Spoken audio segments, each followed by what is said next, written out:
그이노 뿡지도 아요 그래. 우지 폴라트 지부게 돌자노네. 까나기 탱이 짝로이로나 눅시무궁이 혹시 폴락드리브로 보이니? 나한테 달라키는 하요리니네. 까다이데기 센 뿌그다바 아이코이나 미기 메윰 짰다다나 센 삐그다바 미나 아코이 윰다 라크니 하이버세 아이데 숙타해 타자데 따모 헤라. 아강도 아이니 헤는 머석 퍼전나 컹버 아강이니. 소이 라크니. 아두디 용가 강드라바자로 모이 따모 헤라 컹니다. 아이는 머뭇따나 따마브니 게노. 아코이 가이시더부 아이 흥부더 컹더버 까나 역두이노. 모이 따모나 밍원데기 센 뿌바 락바 꼬이 뗀젠나 떠우리시부 카라즈 마땡 오이나바 너기 나떼이마 파자비시다 레이히베 센두부 삐오 하이버시부 까이함 와게바 As, itai masina phang tabak sudna masana pisi like tamalini taure sa bui sa da bui tok no hone risi da bu sin pi on hairo di itai masina ibu karino khandu sibo sin du su angang masana te 오 센두수 앙앙 마사나 따베기니 아인 하리시수 오 아이디 센도 삐리누 하자바니 낭 복센 자고 얌나 사기다이네 ta chawduna phamungda phring juongdana yengbudu ngamdadana aiju piruni ongta tapthogo itai masina ta gra kana yam nuairo 오 캉나 캉치나 다디네 따나 방앙바 따바니 hai mi lai nang ngam na tol kan ko demba la chang la lok thong no nayum gu mani la okay no ne phom Tamo, 아이씨, 미 아마니당 태어나락바데기 그래 탱도 그래. Kesu kaiti. Mama, liembagi sagla samta simbiro uduna. 야니 이때마, 아이 짝 똑보다 nga이자리. 아두디 렘바 짜바 tum나바 하이메히 오이나 쳔마게 야니다 이때마. 하이마 렘바 하이메히 길라스 아바따 오이수 턱코 그이도르게 As, sumngang litezu kok puthorok pagkadogi.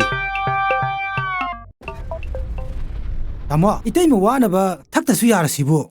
Nui timasi, mitik miro kya kangtaba. Ay pumunta na ne. Pangchela berke nom taure. tamo, 누비 앙앙 뿡푸 푸부세 파티다. Nayang bay miun si dadi tajin bane tahan ba. Aduliamba, nayang ba na haiba siyendubu pura bu kamay to ba. tamo나 하이버 센두막디 추벙엄드레. 라군 묵디 야니 tamo. As, ay na haiba siyen masingdu suradi nuay dongini. Koi daw sunati adu thani hong katane ba ko. Adu chandoy hapa jawab ke kaino ong tangdi minsam ta silo kaino. 아스, tamo, इंदोꯛꯄ ꯁꯤꯟꯗꯣꯏꯒꯥꯅ ꯍꯟꯗꯛꯁꯦ ꯁꯤꯟꯅꯐꯝ ꯁꯨꯡꯂꯩ ꯍꯦꯛ ꯂꯩꯇꯕꯁꯤꯗ ꯑꯩ ꯇꯥꯃꯣꯗ ꯇꯁꯦꯡꯅ ꯍꯥꯏꯖꯔꯕꯅꯤ ꯍꯣꯏ ꯑꯗꯨꯕꯨꯗꯤ ꯆꯨꯝꯕ ꯑꯗꯨꯗ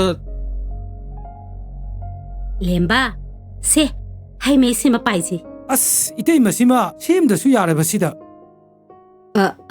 ꯑꯃꯁꯤꯕꯨ ꯍꯣꯏ ꯃꯥꯅꯤ ꯃꯣꯏ ꯇꯥꯃꯣꯒꯤꯅꯤ ꯂꯦꯝꯕ ꯅꯌꯥꯝꯕꯗꯤ ꯁꯨꯝ ꯀꯌꯥ ꯄꯥꯝꯗꯕꯗꯨꯗ ꯁꯨꯝ ꯍꯪꯉꯤꯖꯥꯠꯅꯤ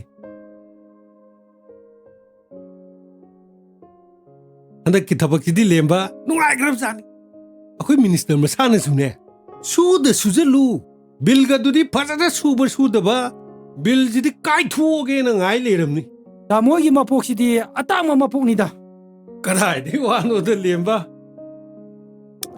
ꯇꯥꯃꯣ ꯍꯧꯖꯤꯛꯀꯤ ꯃꯇꯝꯗ MLA ꯃꯤꯅꯤꯁꯇꯔꯅ ꯌꯥꯕꯒꯥꯁꯤ ꯂꯥꯏ ꯃꯄꯣꯛꯇꯒꯤ ꯍꯦꯜꯂꯕꯅꯤꯅꯦ ꯅꯪꯁꯨ ꯑꯣꯟꯊꯣꯛꯄ ꯍꯌꯦꯡ ꯅꯪꯒꯤꯁꯨ ꯌꯥꯝꯕꯅ ꯑꯗꯨꯝ ꯈꯪꯅ ꯍꯥꯞꯀꯅꯤꯗ ꯑꯁ ꯇꯥꯃꯣ ꯑꯗꯨꯃꯥꯏꯅ ꯈꯟꯅꯒꯨꯝꯁꯤꯗ ꯇꯥꯃꯣꯅꯁꯨ ꯑꯩꯒꯤ ꯃꯇꯦꯡ ꯃꯌꯥꯝ ꯄꯥꯡꯕꯤꯈ꯭ꯔꯤꯗꯨꯗꯤ ꯑꯗꯨꯅꯤ ꯑꯉꯝꯕ ꯃꯇꯦꯡ ꯐꯪꯅꯕ ꯍꯥꯏꯕꯗꯨꯅꯤ ꯂꯦꯝꯕ ꯃꯥꯅꯤ 이태이마 ꯑꯗꯨꯗꯤ ꯇꯥꯃꯣ ꯕꯦꯡꯛꯐꯥꯎꯇ ꯆꯠꯂꯒ ꯇꯥꯃꯣꯅ ꯍꯥꯏꯔꯤꯕ ꯁꯦꯟꯐꯝꯁꯤꯡꯗꯣ ꯑꯗꯨꯝ ꯄꯨꯕꯤꯈ꯭ꯔꯣ ꯍꯣ ꯌꯥꯏꯅꯤ ꯌꯥꯏꯅꯤ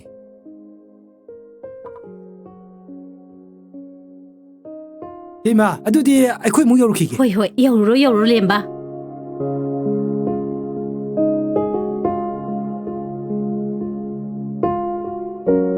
ꯃꯥ ꯍꯣꯏ ꯀꯩꯗꯧꯔꯦ ꯑꯩ ꯇꯨꯏꯁꯟ ꯆꯠꯂꯒꯦ ꯆꯠꯂꯣ ꯀꯩꯗꯧꯔꯒꯦ ꯍꯣ ꯊꯥ ꯐꯥꯔꯦ ꯇꯨꯏꯁꯟ ꯐꯤꯗꯣ ꯄꯤꯔꯣ 이스 ꯈꯪꯗꯦꯗ 이ꯕꯦꯝꯃ ꯅꯪꯅꯅꯦ ꯇꯨꯏꯁꯟ ꯇꯧꯔꯤꯕꯅꯤ ꯑꯙꯥ ꯇꯧꯔꯤꯕꯅꯤꯅ ꯄꯪꯆꯠꯇ ꯆꯠꯂꯤ ꯑꯦꯛꯖꯥꯝ ꯍꯥꯏꯗꯣꯔꯛꯄꯗꯗꯤꯅꯦ ꯇꯨꯏꯁꯟꯗꯤ ꯂꯥꯏꯔꯗꯅ ꯆꯥꯛꯄ ꯃꯄꯨꯛ ꯊꯟꯅ ꯆꯥꯕ ꯐꯪꯗꯕꯤꯁꯦ ꯃꯁꯤꯅ ꯍꯦꯛꯇ ꯃꯀꯣꯛ ꯊꯣꯡꯉꯛꯄ ꯑꯗꯨꯗꯤ ꯑꯩꯁꯦ ꯂꯥꯏꯔꯤꯛ ꯇꯝꯕꯒꯁꯦ ꯂꯣꯏ ꯇꯣꯛꯑꯣ ꯍꯥꯏꯔꯕ ꯍꯣꯏ 이마ꯅ 하이버디 아두 하이버 나때네 마시기 삭다 누시다비세 마시기 마망다 아무따기 헬로 하이버네바 이마나 하이버디 이마 아무따디 하하나 깔락비는 놓게 하이바 가다이다 예키버네 네이버 센제 레이트라버니 세세세세 에 콜라올라오시대 이마 폼 필러 마tam수 여럭트러버니고 한dak examse hek loibaga MAD ai mapanomda sakani haisini 야야야 호도 호농네 이자나 짜닝만 마팜다 잡바다 이마나 야이고 ai chaleko 하이 닝티 전에 짤루고 ho ima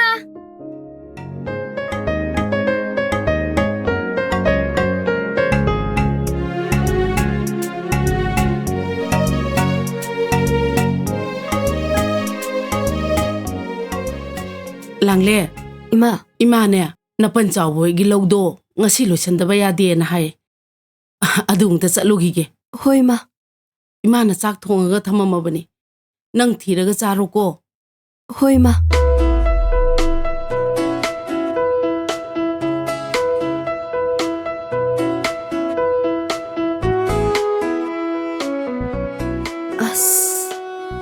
ꯁꯤꯗꯤ ꯂꯥꯏꯔꯤꯛꯇ ꯌꯦꯡꯗ꯭ꯔꯗꯤ ꯀꯃꯥꯏ ꯇꯧꯅꯤ ꯑꯩꯕꯨ ꯊꯣꯏꯕꯤꯁꯅꯥꯗꯩ ꯂꯥꯏꯔꯤꯛꯇꯣ ꯉꯥꯛꯇꯪ ꯋꯥꯏꯔꯒ ꯌꯦꯡꯕꯅ ꯐꯗꯣꯏ ꯃꯥꯜꯂꯦ ꯌꯦꯡꯒꯦ ꯍꯥꯏꯔꯨꯔꯒꯦ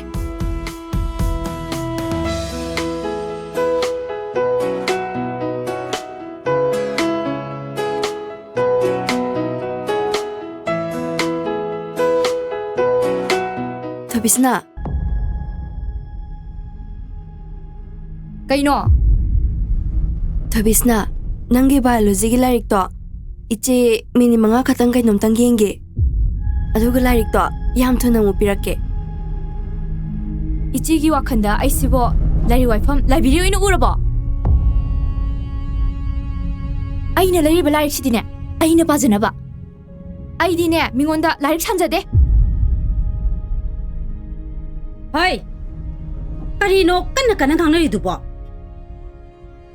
hoi ma exam ya sidabu larik waige 까리야 이베마 exam야 시다 낭나 라이크도 뿌라 짝크로 안강시디 페로 헬라게 하이리로 허이 ꯑꯩꯅ ꯍꯥꯏꯔꯤꯁꯦ ꯃꯨꯟꯅ ꯇꯥꯎ ꯂꯥꯏꯔꯤꯛ ꯇꯝꯒꯦ ꯍꯥꯏꯔꯒꯗꯤ ꯂꯥꯏꯔꯤꯛꯇꯣ ꯂꯩꯇꯥꯕ ꯍꯥ ꯃꯤꯉꯣꯟꯗꯒꯤ ꯍꯨꯔꯥꯜꯂꯅꯥꯗ ꯋꯥꯏꯔꯒ ꯄꯥꯔꯒꯗꯤ ꯅꯄꯨꯟꯁꯤꯗꯣ ꯃꯤ ꯑꯣꯏꯕ ꯉꯝꯃꯣꯏꯅꯦ ꯏꯕꯦꯝꯃ ꯌꯥꯔꯦ ꯏꯗꯣꯝꯆꯥ ꯑꯩ ꯃꯇꯨꯡꯗ ꯂꯥꯏꯔꯤꯛ ꯑꯃ ꯑꯣꯏꯅ ꯋꯥꯏꯒꯦ ꯍꯥꯏꯖꯔꯣꯏ ꯌꯦꯡꯉꯨꯅꯦ ꯄꯨꯛꯅꯤꯡ ꯅꯨꯡꯁꯤꯕꯒꯥꯗꯣ ꯑꯣꯏꯔꯤ ꯃꯥꯅꯅꯦ ꯂꯥꯡꯂꯦꯟ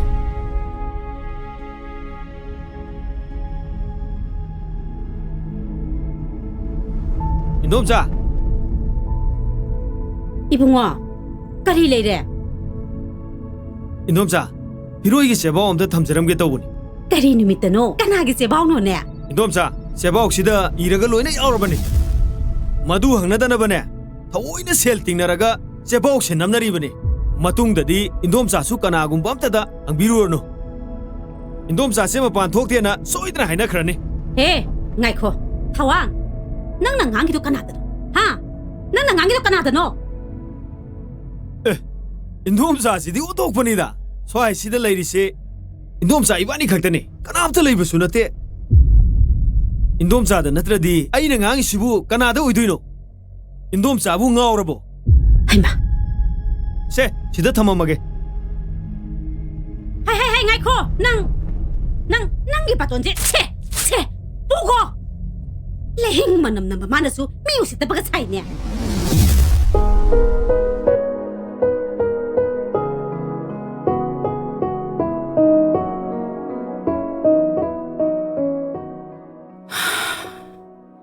ꯁꯦꯜꯁꯤ ꯌꯥꯝꯕꯗꯤ ꯅꯠꯇ꯭ꯔꯦꯁꯦ ꯀꯅꯥꯗꯅꯣꯅꯦ ꯑꯩꯅ ꯍꯪꯗꯣꯔꯤꯁꯤꯕꯣ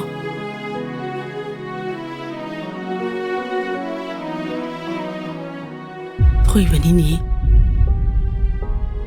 ꯊꯣꯏꯕ ꯑꯝꯇ ꯉꯥꯏꯈꯨꯑꯣ ꯅꯪꯒ ꯑꯩꯒ ꯋꯥ ꯑꯝꯇ ꯇꯥꯟꯅꯁꯤ ꯊꯣꯏꯕ ꯀꯔꯤ ꯂꯩꯔꯒꯦ ꯇꯦꯕ ꯊꯣꯏꯕ ꯂꯥꯡꯂꯦꯟꯒꯤ ꯐꯣꯔꯝ ꯐꯤꯜ ꯑꯞ ꯇꯧꯅꯕ ꯁꯦꯜꯁꯤ ꯅꯪꯉꯣꯟꯗ ꯍꯪꯁꯤꯔꯥ ꯍꯥꯏꯗꯅ ꯁꯦꯜꯕꯨ ꯀꯌꯥꯅ ꯋꯥꯠꯂꯤꯕꯣ 1,000ꯃꯨꯛꯇꯅꯤꯗ 하이마. ꯂꯤꯁꯤꯡ ꯑꯃ 오, 센자오 빠이바니나 미기 맞대 야나 빵다리네. ꯃꯦꯝꯆꯥ ꯅꯪꯁꯤꯗꯤ 나때네. 미원데기 부셀루바 페사 마얌두부 까나다바 미렘다 미친나바 셀로. ꯌꯥꯔꯦ ꯑꯃꯨꯛꯇ ꯇꯣꯛꯑꯣ ꯍꯥꯏꯕꯅꯤ ꯅꯪꯕꯣ ꯊꯣꯏꯕ ꯂꯩꯇ꯭ꯔꯗꯤ ꯀꯩꯁꯨ ꯀꯥꯏꯗꯦꯗ ꯃꯤꯅ ꯇꯥꯈ꯭ꯔꯒ ꯈꯟꯅꯕ ꯃꯥꯜꯂꯅꯤ ꯆꯪꯉꯣ ꯆꯪꯉꯣ 이세수네 기땅데 해말라바니. ꯌꯥꯔꯦꯕ ꯃꯦꯝꯆꯥ 세, 짱스 라오세. 염다 짱스 라오세. 짱오. 센부 우나와나동나 반베기 마웅다.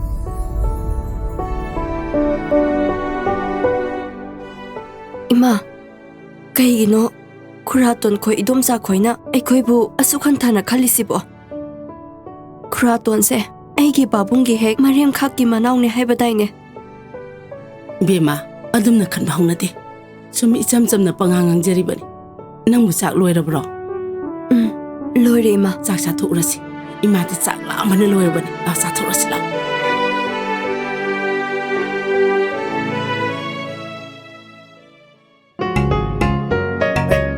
ꯕꯨꯡꯉꯣ ꯅꯅꯣꯝꯆꯥꯁꯦ ꯑꯩꯈꯣꯏꯒꯤ ꯐꯥꯝ ꯁꯤꯠꯄ ꯌꯥꯎꯒꯦ ꯍꯥꯏꯔꯤꯅꯦ 인돔자 헥대 야오라 로이레 ꯑꯩ ꯕꯦꯝꯍꯜ ꯑꯩꯒꯤꯗꯤꯅꯦ ꯏꯆꯥꯅꯤꯄꯥꯅ ꯍꯥꯏꯈ꯭ꯔꯗꯤ ꯂꯣꯏꯔꯦ ꯑꯩꯁꯦ ꯇꯥꯗ ꯈꯣꯏꯗ ꯀꯩꯅꯣꯝꯇꯗꯤ ꯍꯥꯏꯖꯅꯤꯡꯕꯅꯤ 인돔자나 하이닝이도 ꯑꯗꯨꯝ ꯍꯦꯛꯇ 하요 ꯊꯋꯥꯟ ꯅꯆꯟꯅꯨꯄꯤ ꯂꯥꯡꯂꯦꯟꯗꯣ ꯃꯥꯒꯤ ꯐꯣꯔꯝ ꯐꯤꯜ ꯑꯞ ꯇꯧꯕꯒꯤ ꯑꯔꯣꯏꯕ ꯅꯨꯃꯤꯠꯁꯦ ꯍꯌꯦꯡ ꯑꯣꯏ ꯑꯗꯨꯅ ꯍꯌꯦꯡ ꯐꯥꯎꯒꯤ ꯃꯅꯨꯡꯗ ꯃꯥꯒꯤ ꯐꯣꯔꯝ ꯐꯤꯜ ꯑꯞ ꯇꯧꯍꯧꯗ꯭ꯔꯕꯗꯤ ꯅꯆꯟꯗꯣ ꯄꯩꯈꯥ ꯊꯥꯕ ꯌꯥꯔꯔꯣꯏ ꯌꯥꯔꯒꯗꯤ ꯁꯦꯜ ꯈꯔ ꯍꯥꯟꯅ ꯄꯤꯕꯤꯌꯨ ꯍꯥꯏꯗꯅ ꯅꯗꯣꯝꯆꯥ ꯂꯥꯛꯏꯅꯦ 인돔자 셀부 ꯀꯌꯥꯝ ꯌꯥꯝꯕꯅꯣ ꯊꯋꯥꯟ ꯑꯩꯉꯣꯟꯗꯕꯨꯗꯤ ꯈꯔ ꯂꯩꯔꯦ ꯂꯨꯄꯥ 1,000ꯇꯪ ꯄꯤꯕꯤꯔꯒꯗꯤ 이돔자 ꯌꯥꯝ ꯅꯨꯡꯉꯥꯏꯅꯦ 1,000 ꯏꯕ ꯑꯗꯨꯏ ꯃꯇꯝꯗ ꯂꯨꯄꯥ 1,000ꯕꯨ ꯁꯦꯜ ꯍꯥꯏꯕ 2,000 ꯑꯗꯨꯝ ꯄꯤꯈꯣ ꯍꯣꯏ 인돔자 ꯂꯤꯁꯤꯡ ꯀꯌꯥꯅ ꯌꯥꯗꯣꯏꯅꯣ ꯊꯋꯥꯟ 1,000 ꯈꯛꯇꯅꯤ 세 와라수 고나드라수 ꯑꯗꯨꯝ 하이로고 인돔자 ꯑꯩꯈꯣꯏ ꯂꯩꯔꯤꯁꯤꯗꯤ ꯇꯥꯗ ꯅꯁꯟ ꯌꯥꯝꯅ ꯅꯨꯡꯉꯥꯏꯖꯔꯦ ꯍꯪꯆꯤꯠꯇꯣ ꯉꯟꯅ ꯂꯥꯛꯆꯔꯒꯦ ꯍꯣꯏ ꯍꯣꯏ ꯍꯣꯏ ꯏꯆꯥꯅꯨꯄꯤꯒꯤ ꯐꯣꯝ ꯐꯤꯜ ꯑꯞ ꯇꯧꯕ ꯅꯪꯅꯕ ꯅꯆꯜ ꯑꯃꯨꯛ ꯆꯠꯆꯔꯨꯈꯤꯒꯦ ꯆꯠꯂꯨꯔꯣ ꯆꯠꯂꯨꯔꯣ ꯍꯩ 이베마 ꯅꯪꯕꯨ ꯂꯣꯏꯗꯤꯕ꯭ꯔꯣ ꯄꯨꯡꯁꯦ ꯌꯧꯔꯦꯃꯤ ꯍꯣꯔꯦꯟ ꯑꯃꯨꯛ ꯅꯪꯗꯗ ꯇꯣꯛꯄ ꯇꯥꯔꯦ ꯄꯔꯤꯈꯥꯗꯣ ꯀꯩꯅꯣ ꯏꯃꯥ ꯄꯪꯈꯧꯗꯣ ꯀꯧꯋꯦꯕ ꯃꯦꯀꯞꯀ ꯍꯥꯏꯐꯦꯠ ꯇꯧꯕꯁꯦ ꯇꯧꯕ ꯈꯪꯗꯦꯕ ꯍꯩ ꯅꯪꯒꯤ ꯃꯦꯀꯞ ꯇꯧꯕꯗꯨꯗꯤ ꯍꯌꯦꯡ 100ꯔꯛ ꯇꯧꯕ ꯌꯥꯏꯅꯦ ꯄꯔꯤꯈꯥꯗꯗꯤ 이베마 ꯅꯪꯒꯤ ꯇꯣꯉꯥꯟ ꯊꯥꯒꯦ ꯍꯥꯏꯕ ꯌꯥꯔꯣꯏꯅꯦ ꯍꯣ ꯑꯗꯨꯗꯤ ꯑꯩ ꯆꯠꯂꯒꯦ ꯌꯥꯔꯦ ꯉꯥꯏꯈꯣꯅꯦ ꯅꯪꯕꯣ ꯃꯅꯝꯈꯤꯒꯦꯅꯦ ꯍꯩ ꯆꯥꯈꯝꯕꯅ ꯍꯪꯉꯛꯀꯅꯤ ꯍꯥꯏꯕ ꯋꯥꯍꯪꯗꯨꯒꯤ ꯄꯥꯈꯨꯝꯗꯨꯕꯨ ꯐꯥꯔꯕ꯭ꯔꯥ ꯅꯪꯕꯣ ꯑꯁ ꯏꯁꯥꯡ ꯁꯥꯡꯉꯗꯅ ꯀꯃꯥꯏ ꯐꯥꯗꯣꯏꯅꯣꯗꯤ ꯏꯃꯥ ꯗꯥꯏꯔꯦꯛ ꯄꯥꯎ ꯍꯥꯏꯕ ꯃꯇꯝꯗꯅ ꯐꯣꯟꯗ ꯃꯦꯠꯇꯨꯅ ꯂꯩꯅꯦ ꯍꯥ ꯅꯠꯇꯦ ꯍꯣꯔꯦꯟ ꯅꯪꯕꯨ ꯀꯔꯤ ꯏꯔꯝꯗꯣꯏꯅꯣ ꯍꯥꯏꯕ ꯑꯁ ꯌꯥꯔꯤꯕ ꯏꯃꯥ ꯍꯣꯔꯦꯟ ꯏꯅꯕꯅꯦ ꯅꯣꯠ ꯃꯌꯥꯝ ꯁꯦꯝꯂꯒ ꯄꯨꯖꯔꯦ ꯍꯥꯏꯕ ꯍꯥ ꯅꯣꯠ ꯁꯦꯝꯃꯒ ꯄꯨꯔꯦꯕ ꯍꯣꯏꯗ 이자ꯁꯤꯗꯤ ꯅꯣꯠ ꯇꯧꯒꯦꯔꯥ ꯑꯃ ꯇꯧꯒꯦꯔꯥ ꯄꯥꯁ ꯇꯧꯔꯒ ꯂꯣꯏꯔꯦ ꯑꯗꯣ ꯅꯪ ꯍꯣꯔꯦꯟꯅꯦ ꯅꯣꯠꯇꯣ ꯇꯧꯕꯗ ꯅꯃꯤꯟ ꯅꯅꯥꯛꯀꯗꯣ ꯈꯔ ꯁꯤꯡꯒꯗꯕꯅꯤꯀꯣ ꯑꯁ ꯌꯥꯔꯦꯍꯦ ꯏꯃꯥ ꯑꯗꯨꯕꯨ ꯑꯩꯉꯣꯟꯗ ꯑꯃꯨꯛ ꯇꯥꯛꯁꯤꯜꯂꯛꯑꯅꯨ ꯐꯔꯁꯨ ꯐꯠꯇ꯭ꯔꯁꯨ ꯅꯣ ꯇꯧꯕꯁꯦ ꯉꯁꯤꯅ ꯑꯍꯥꯟꯕ ꯅꯠꯇꯦ ꯍꯩ ꯉꯥꯏꯈꯣꯅꯦ ꯅꯪꯕꯣ ꯃꯅꯝꯒ ꯅꯝꯈꯤꯒꯦꯅꯦ ꯌꯥꯔꯦ ꯃꯅꯝꯒ ꯅꯝꯕꯅꯣ ꯍꯩꯃꯥ ꯅꯍꯥꯟꯃꯨꯛꯁꯨ ꯅꯪꯅ ꯃꯅꯝ ꯅꯝꯕꯗ ꯐꯦꯟꯒ ꯂꯣꯏ ꯑꯣꯏ ꯍꯩꯃꯥ ꯃꯁꯤꯗꯤ ꯕꯦꯃꯥ ꯅꯤꯡꯊꯤꯅ ꯒꯥꯔꯤꯗꯣ ꯊꯧꯀꯣ ꯃꯁꯤꯒꯤ ꯑꯉꯥꯡꯁꯤ ꯌꯦꯡꯉꯨꯅꯦ ꯃꯁꯦ ꯊꯣꯏꯕꯤꯁꯅꯥ ꯀꯩꯅꯣ ꯊꯣꯏꯕꯤꯁꯅꯥ ꯅꯪꯒꯤ ꯒꯥꯔꯤꯁꯤꯗ ꯉꯁꯤꯗꯤ ꯑꯩꯈꯣꯏꯅꯤ ꯄꯨꯟꯅ ꯆꯠꯃꯤꯟꯅꯈ꯭ꯔꯁꯤꯕ ꯀꯔꯤ 이바니 ꯄꯨꯟꯅ ꯆꯠꯃꯤꯟꯅꯈ꯭ꯔꯁꯦꯕ ꯒꯥꯔꯤꯁꯦ ꯅꯪꯅ ꯇꯣꯡꯅꯕ ꯂꯩꯕ ꯅꯠꯇꯦ ꯇꯣꯡꯅꯤꯡꯉꯗꯤ ꯂꯩꯒꯗꯕ ꯐꯅꯁꯨ ꯊꯤꯅ ꯉꯥꯡꯉꯤ ꯃꯥꯏꯁꯦ ꯏꯀꯥꯏꯕ ꯈꯔꯗꯤ ꯈꯪꯅꯖꯦ ꯍꯩ ꯑꯦꯛꯖꯥꯝ ꯆꯠꯂꯝꯗꯥꯏꯁꯤꯗ ꯑꯃꯨꯛ ꯀꯩꯗꯧꯅꯔꯦ ꯍꯣ ꯃꯥ ꯇꯣꯡꯒꯦ ꯌꯥꯗꯦꯅ ꯑꯩ ꯆꯠꯄ ꯊꯤꯡꯉꯤꯕ ꯏꯃꯥ ꯂꯥꯡꯂꯦꯟ ꯀꯔꯤꯒꯤꯅꯣ 이베마 ꯅꯪꯅ ꯑꯉꯥꯡ ꯑꯁꯤꯗ ꯀꯔꯛ ꯑꯁꯨꯛ ꯌꯥꯝꯅ ꯌꯦꯡꯁꯤꯜꯂꯤꯁꯦ 이돔자 ꯑꯩꯗꯤ ꯉꯜꯂꯤꯕꯣꯏ ꯅꯤꯡꯉꯨꯔꯦ ꯑꯗꯨꯒ ꯑꯩꯈꯣꯏꯒꯤ ꯒꯥꯔꯤꯗꯣ ꯑꯗꯨꯁꯨ ꯌꯥꯔꯝꯗ꯭ꯔꯦ ꯄꯩꯈꯥꯒꯤ ꯄꯨꯡꯐꯝ ꯅꯛꯁꯜꯂꯛꯄꯁꯤꯗ ꯅꯪꯉꯔꯣꯏꯗ꯭ꯔꯅ ꯄꯥꯈꯠꯄꯗꯒꯤ ꯊꯣꯏꯕꯤꯁꯅꯥꯗ ꯄꯨꯟꯅ ꯆꯠꯃꯤꯟꯅꯈ꯭ꯔꯁꯦꯅ ꯍꯥꯏꯔꯨꯕꯅꯤ ꯍꯩ ꯃꯗꯣ ꯃꯤꯅ ꯆꯠꯂꯝ ꯈꯣꯠꯂꯝꯗꯥꯏꯗ ꯆꯌꯦꯠ ꯈꯣꯏꯌꯦꯠꯅꯕ ꯀꯧꯏꯅꯦ 이베마 ꯉꯥꯡꯉꯁꯨ ꯉꯥꯡꯉꯦ ꯍꯥꯏꯅꯤ ꯉꯥꯡꯗꯅꯕ ꯅꯀꯣꯛꯇꯣ ꯈꯔ ꯈꯜꯂꯨꯅꯦ 이베마 ꯍꯩ ꯁꯤꯒꯨꯝꯕ ꯃꯩꯗꯥꯁꯤꯒꯅꯦ ꯑꯣꯟꯁꯤꯟꯅꯗꯨꯅ ꯂꯩꯕ ꯍꯧꯅꯗꯦ ꯆꯠꯂꯣ ꯏꯁꯥ ꯊꯦꯡꯉꯅꯤ ꯆꯠꯂꯣ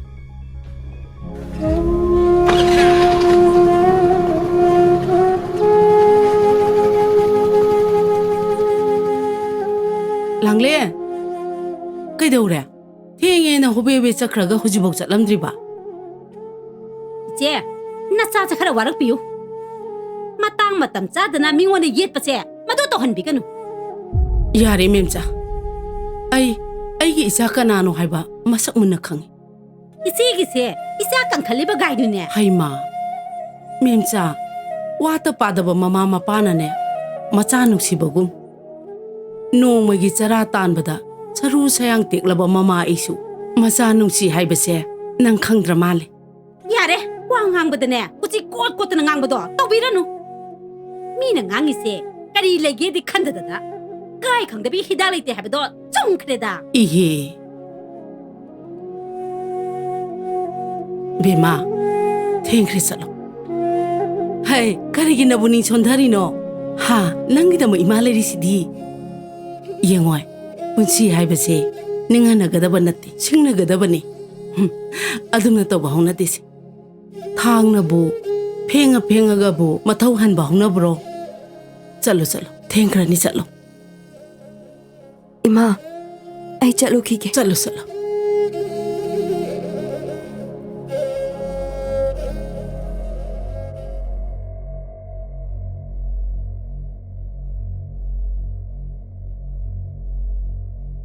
ꯍꯩꯃꯥ ꯍꯜꯂꯛꯑ ꯃꯥꯅꯤ ꯃꯣꯏ ꯇꯥꯃꯣ ꯍꯜꯂꯛꯄꯒ ꯑꯃꯠꯇ ꯇꯥꯍꯧꯗꯦ ꯃꯣꯏ ꯇꯥꯃꯣꯕꯨ ꯀꯩꯗꯧꯔꯒꯦ ꯅꯠꯇꯦ ꯍꯛꯆꯥꯡ ꯅꯨꯡꯉꯥꯏꯇ꯭ꯔꯕ꯭ꯔꯣ ꯃꯦꯝꯆꯥ ꯑꯩ ꯀꯣꯛ ꯉꯥꯎꯔꯦꯅꯦ ꯀꯩꯗꯧꯕꯗ ꯉꯥꯎꯔꯤꯅꯣ ꯍꯥꯏꯕ ꯃꯅꯤꯄꯨꯔꯒꯤ ꯂꯩꯉꯥꯛꯁꯤ ꯄꯨꯡꯀꯥꯏ ꯀꯥꯏꯗꯅ ꯇꯧꯔꯤꯁꯤ ꯅꯪ ꯄꯥꯎ ꯑꯝꯇ ꯇꯥꯗꯦ ꯍꯩꯃꯥ ꯀꯃꯥꯏ ꯇꯧꯔꯤꯖꯥꯠꯅꯣ ꯆꯧꯀꯤ ꯀꯣꯝꯕꯗꯗꯤ ꯑꯣꯟꯊꯣꯛꯅ ꯀꯟꯈ꯭ꯔꯕ ꯉꯥꯛꯇꯅꯤꯅꯦ ꯑꯗꯨꯗꯤ ꯃꯣꯏ ꯇꯥꯃꯣꯒꯤ ꯕꯤꯟꯗꯨꯗꯤ ꯀꯃꯥꯏ ꯇꯧꯕ ꯑꯗꯨꯗꯅꯤꯅꯦ ꯑꯩꯅ ꯀꯣꯛ ꯉꯥꯎꯋꯦꯅ ꯍꯥꯏꯔꯤꯁꯤ ꯃꯤꯉꯣꯟꯗꯒꯤ ꯄꯨꯁꯤꯜꯂꯨꯔꯤꯕ ꯁꯦꯟ ꯃꯌꯥꯝꯁꯤꯒ ꯅꯠꯇꯦ ꯀꯔꯤꯅꯣꯕ ꯑꯩꯅ ꯇꯧꯗꯣꯏꯁꯦ ꯍꯧꯖꯤꯛ ꯐꯠꯈꯤꯗꯦꯗ ꯃꯣꯏ ꯍꯧꯖꯤꯛꯀꯥꯟꯒꯤ MLA ꯃꯤꯅꯤꯁꯇꯔꯁꯤꯡꯁꯦ ꯅꯠꯇꯦ ꯀꯥꯏꯒꯦ ꯍꯥꯏꯔꯒꯁꯨ ꯑꯩꯈꯣꯏꯒꯤ ꯕꯤꯟꯗꯨꯗ ꯀꯥꯏꯊꯣꯛꯑꯝꯃꯒ ꯃꯣꯏꯒꯤ ꯒꯣꯚꯔꯟꯃꯦꯟꯗꯣ ꯀꯥꯏꯌꯣ ꯍꯥꯏꯕ ꯑꯗꯣ ꯃꯣꯏ ꯇꯥꯃꯣ ꯃꯊꯪꯒꯤ ꯂꯩꯉꯥꯛ ꯂꯥꯛꯄꯗꯗꯤ ꯑꯗꯨꯝ ꯀꯥꯏꯕ ꯌꯥꯗꯣꯔꯤ ꯅꯠꯇ꯭ꯔꯣ ꯌꯥꯕꯕꯨꯗꯤ ꯌꯥꯐꯝ ꯊꯣꯛꯄꯅꯤꯅꯦ ꯑꯗꯨꯗ ꯑꯁ ꯊꯕꯛꯇꯨ ꯈꯨꯠꯁꯨꯝ ꯇꯧꯈ꯭ꯔꯦꯅꯦ ꯃꯊꯪꯒꯤ ꯂꯩꯉꯥꯛꯀ ꯁꯦꯝꯃꯛꯄꯗ ꯑꯆꯨꯝꯕ ꯇꯧꯔꯤꯅꯦꯅ ꯇꯧꯈꯠꯂꯛꯑꯗꯤ ꯕꯤꯜ ꯐꯪꯕꯗꯤ ꯂꯥꯏꯔꯗꯅ ꯑꯩ ꯑꯣꯏꯅ ꯖꯦꯟꯗ ꯆꯪꯕ꯭ꯔꯥ ꯀꯩꯅꯣ ꯈꯪꯗ꯭ꯔꯤ ꯑꯦ ꯃꯣꯏꯒꯤ ꯊꯕꯛꯇꯨ ꯁꯨꯕꯤꯕ ꯑꯗꯨꯒ ꯀꯔꯤꯒꯤ ꯃꯣꯏ ꯇꯥꯃꯣꯅ ꯖꯦꯟ ꯌꯧꯒꯗꯧꯔꯤꯕ ꯑꯗꯨꯗ ꯁꯦꯟꯗꯣꯡꯗꯣ ꯐꯖꯅ ꯂꯩꯅꯕꯅꯦꯗꯅ ꯂꯩꯉꯣꯏꯗꯣ ꯇꯥꯇꯥ ꯃꯄꯣꯠ ꯑꯃꯗ ꯁꯤꯃꯦꯟꯗꯣ ꯕꯦꯒ 9 ꯍꯥꯞꯄꯒ ꯌꯥꯝ ꯍꯩꯈ꯭ꯔꯦꯅꯦ ꯍꯌꯦꯡ ꯉꯁꯤ ꯂꯩꯔꯗꯤ ꯎꯐꯨꯟꯒ ꯕꯨꯡ ꯕꯨꯡ ꯍꯧꯗꯅ ꯀꯨꯝꯍꯩ ꯇꯥꯕ꯭ꯔꯥ ꯀꯩꯅꯣ ꯈꯪꯗ꯭ꯔꯤ ꯇꯧꯔꯤꯁꯦ ꯑꯩ ꯀꯣꯛ ꯌꯥꯝ ꯁꯥꯏꯗ ꯑꯩ ꯅꯪꯕꯨ ꯂꯨꯄꯥ 100-200ꯗꯒ ꯂꯩꯕ꯭ꯔꯣ ꯑꯁꯣꯏꯕꯗꯤ ꯑꯃꯠꯇ ꯂꯩꯇꯦꯅꯦ ꯀꯩꯗꯧꯒꯦ ꯍꯥꯏꯕꯅꯣ ꯃꯣꯏ ꯍꯧꯖꯤꯛꯀꯥꯟꯒꯤ ꯃꯍꯤ ꯃꯅꯥꯏꯗꯣ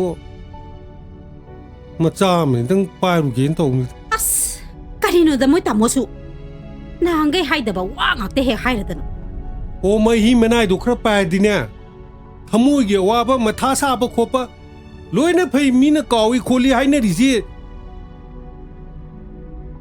ꯃꯗꯨ ꯆꯨꯝꯃꯤ ꯆꯨꯝꯗꯦꯁꯦ ꯉꯁꯤ ꯆꯥꯡꯌꯦꯡ ꯇꯧꯒꯦ ꯇꯧꯕ ꯍꯩꯃꯥ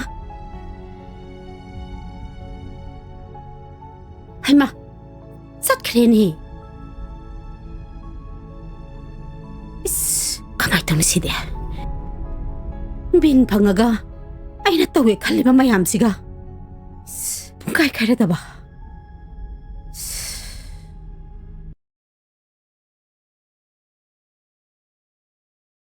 낭보 가만히 떠러게 하이바 이마, 벤오이 레랍니다. 할마 까리야 나띠 낭보 까림대 이람다브라 하이바 이마, 하자네 이름이니다. 아스 아두가 까마이나 펠로리노 하이바네미 아스, 찌잉이 보자다. 아이기야, 하이람니 타자대. 온톡번이다고 짱리바 센 마얌두가 낭제 온톡번이다고 이자 가만히 떠오래. 이마, 아이 퍼스트 디비전데 야우리. 여러분, 이자봐. 아두니, 이자는 와는 혼나자봐도 마두기 마해니. 호이 이마, 마카디 이자디 까리 땀닝이노. 아이 컴피티티브 exam khara sum yengni ado sale di am sangida ima. 하이, 이말레리시디. 이자기 아빠ambado 핵 땀닝gai 땀가다바니. 이자는네 아소바 오피서 오이바도 이마 빠미니. 이마, 뭐이세? 떡이 엉떠이니. 아이, 그 떡이 암 성능이 아니지니.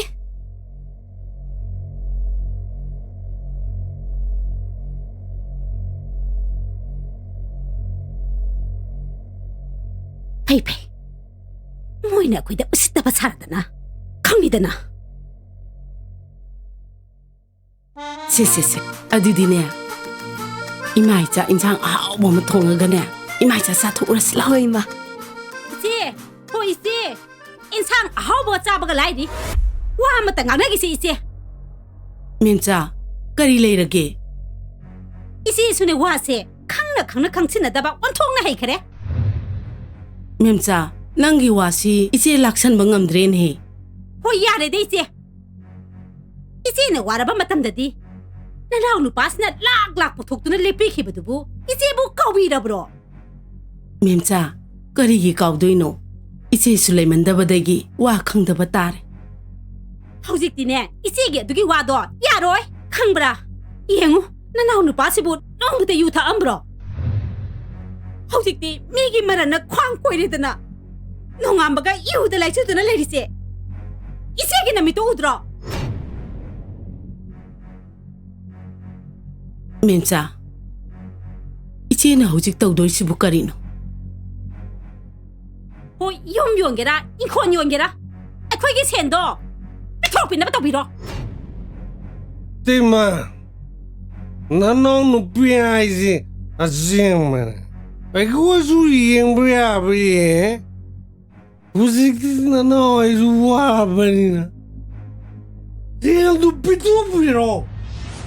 ꯊꯣꯏꯕ, ꯅꯇꯩꯃꯅ ꯍꯧꯖꯤꯛꯄꯨ ꯀꯗꯥꯏꯗꯒꯤ ꯁꯦꯜꯅꯣ? 이세기 왔다두디 아이 흰게 미시오 하비기 왔다니네. 마두디네 카나다바나 파이코 이세. ꯃꯦꯟꯆꯥ, ꯅꯪꯅ ꯏꯆꯦꯕꯨ ꯑꯗꯨꯛ ꯌꯥꯝꯅ ꯐꯠꯇꯅ ꯈꯟꯕꯗꯤ ꯏꯆꯦꯗꯤ ꯈꯜꯍꯟꯅꯤꯡꯗꯦꯀꯣ. 이때는 마상 갈락다니 이때만 아주 꾸이로 맞다네. 이때만 다 고시엔도브라.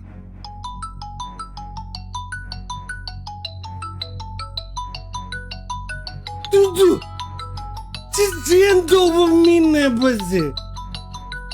이때 모두 바 와리사게 보래. mas pero 이제 나나 우시나 이제 나나 와봐야 와래 마둘랑랭가 그이도스기 두다나가 아이세 누두르 비두나 보노 아들이 바사가 말이지 마사기야 가네. 뭐다뭐 라오세 이몽다 닉티즈나 포타로 라오. 얌둠비도 나한테 아이빠테 하거노. 오바 라오바세 이몽다 상가세 라오바. Ima, hꯧꯖꯤꯛ ꯑꯩꯈꯣꯏꯅ ꯇꯧꯗꯣꯏꯁꯤꯕꯨ ꯀꯩꯅꯣ ꯏꯃꯥ? ꯕꯦꯃꯥ, ꯀꯔꯤꯝꯇ ꯈꯜꯂꯨꯅꯨꯁꯦ. ꯅꯪ ꯈꯨꯔꯥꯇꯣꯟꯅꯅꯦ ꯉꯥꯏꯍꯥꯛ ꯉꯥꯎꯖꯕꯒꯤ ꯄꯨꯡꯉꯥꯡ ꯉꯥꯡꯕꯅꯦ. ꯏꯃꯨꯡ ꯆꯪꯉꯁꯤ ꯂꯥꯛꯑꯣ.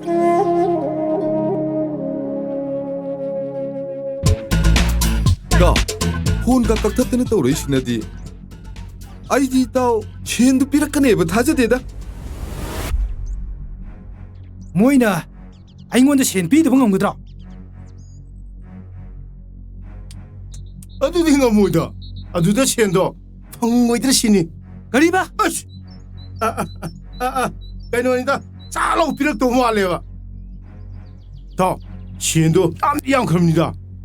어이, 아이 하이먹 마юм도 잘라가 셀로도 러르게 영. 이따 하행도 가리군바 첸도 이따 삐락도 다르가디. 까마이 똥시게 있다. 거리금바 모이나 아이 하이eng 셴 삐드라바. One day. 타모, 타모, 타모. 하이마 렘보 낭 라이로 하이마 라오 까칼라오 ngahaktam phamsi lao. 이마, 거리기 판분어.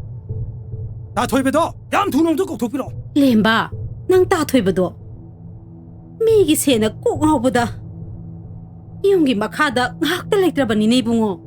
야래 이때마. 아두마이나 하이르그네. 아이는 야동났대. 농마다 아이부 누이디기 셴도이 루파무 로크라보. 누이는 미우시 티세. 폰 각각 탈라드나. 아이부 와이암나 항을라까노 하이시니. 나 토이베도 얌 두놈 꼭 도로.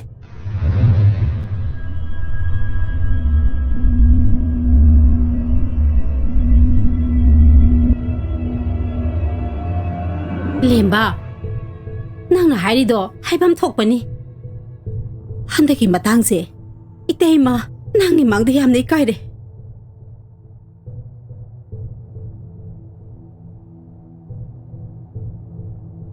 아들 렘바 낭니 잉비베기 잉비바 마땀 카라칵다게 잉비고 이때이마나 낭원다 세행나 하이자리 낭 이때이마나 하이리시부 야닝드라브로.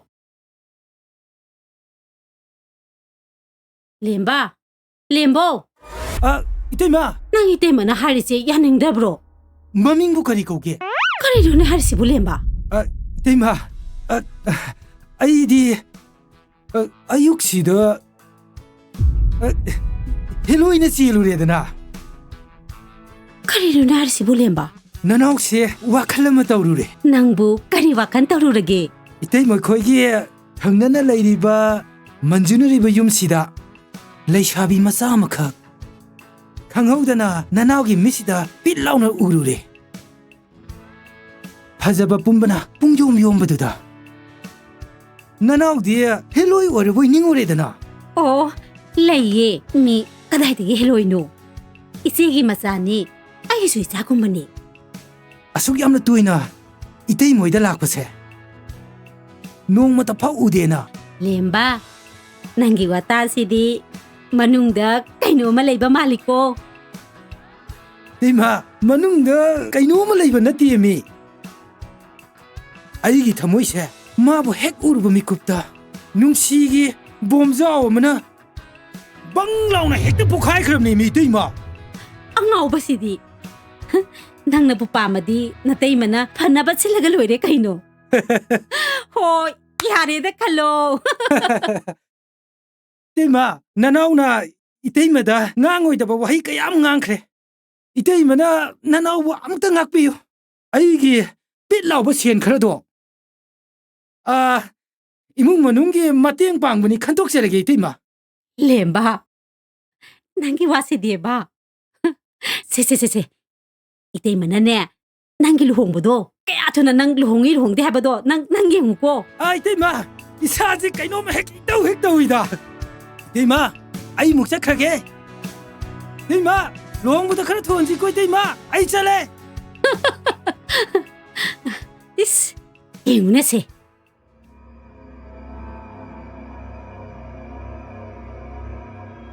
asuk phajaba tanjase mase mangam baunade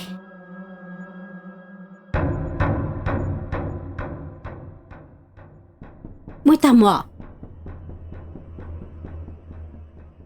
aina ngarang langlengi luhongbagi wadubu kamai tokse harino madu ai itaimada kamai hoktuino khangdeda madu aigi wadine moi tamo ꯑꯩꯈꯣꯏꯒꯤ ꯁꯦꯟꯗꯨ ꯊꯧꯕ ꯌꯥꯕ ꯊꯧꯔꯒꯁꯨ ꯄꯥꯛ ꯊꯣꯛꯀꯗꯕ ꯂꯩꯇꯦ ꯑꯗꯨꯅꯅꯦ ꯃꯃꯥꯁꯤꯗ ꯊꯦꯝꯅꯧꯔꯒ ꯂꯨꯍꯣꯡꯕꯗꯣ ꯄꯥꯡꯊꯣꯛꯄꯤꯍꯧꯕꯅ ꯃꯣꯏ ꯇꯥꯃꯣꯒꯤ ꯀꯣꯛꯇꯣ ꯎꯟꯃꯨꯛ ꯏꯪꯅꯤ ꯍꯥꯏꯖꯕꯅꯤ ꯑꯗ ꯂꯦꯝꯕ ꯅꯥꯏꯕ ꯑꯉꯥꯡꯗꯣ ꯃꯗꯨ ꯑꯩꯅ ꯌꯦꯡꯕꯗ ꯃꯗꯨ ꯁꯥꯖꯠ ꯂꯤꯆꯠ ꯑꯃ ꯏꯇꯧ ꯇꯧꯗꯧ ꯇꯧꯏꯅꯤ ꯑꯣ ꯅꯪꯒꯤ ꯍꯧꯅꯕꯤ ꯃꯤꯒꯤ ꯋꯥꯕꯤꯕꯗꯣ ꯇꯥꯅꯤꯡꯗꯔꯦ ꯑꯗꯨ ꯑꯣꯏꯔꯒꯅ ꯃꯤꯒꯤ ꯁꯦꯟꯗꯣ ꯄꯤꯈ꯭ꯔꯣꯗꯅ ꯅꯣꯡꯉꯥꯟꯕꯒ ꯅꯪꯗꯤ ꯑꯉꯥꯎꯕꯗꯧꯅ ꯆꯠꯈ꯭ꯔꯅꯤ ꯑꯩꯈꯣꯏꯗꯤꯅꯦ ꯌꯨꯝꯁꯤꯗ ꯃꯤꯅ ꯁꯦꯟ ꯊꯧ ꯂꯥꯛꯄꯗꯅꯦ ꯃꯥꯏꯁꯦ ꯊꯝꯃꯝ ꯂꯩꯇꯔꯦ ꯋꯥꯕꯨ ꯍꯥꯏꯕꯩ ꯋꯥꯅꯤ ꯑꯩꯅ ꯍꯦꯟꯅ ꯋꯥꯈꯜꯁꯤ ꯏꯪꯅ ꯂꯩꯕ ꯄꯥꯝꯃꯕꯅꯤꯅꯤ ꯍꯣꯏ ꯅꯪꯅ ꯍꯥꯏꯒꯨꯝꯕꯗꯅ ꯍꯌꯦꯡꯁꯤ ꯏꯇꯩꯃꯗ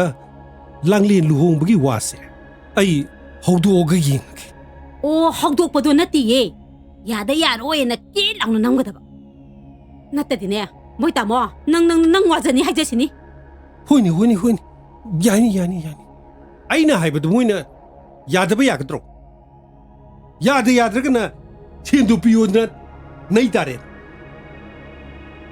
ꯍꯣꯏ ꯑꯗꯨꯃꯥꯏꯅ ꯅꯨꯄꯥ ꯊꯣꯛꯑꯗꯤ ꯀꯩꯗꯧꯕꯒꯤ ꯋꯥꯗꯨꯅꯣ ꯍꯥꯏꯕ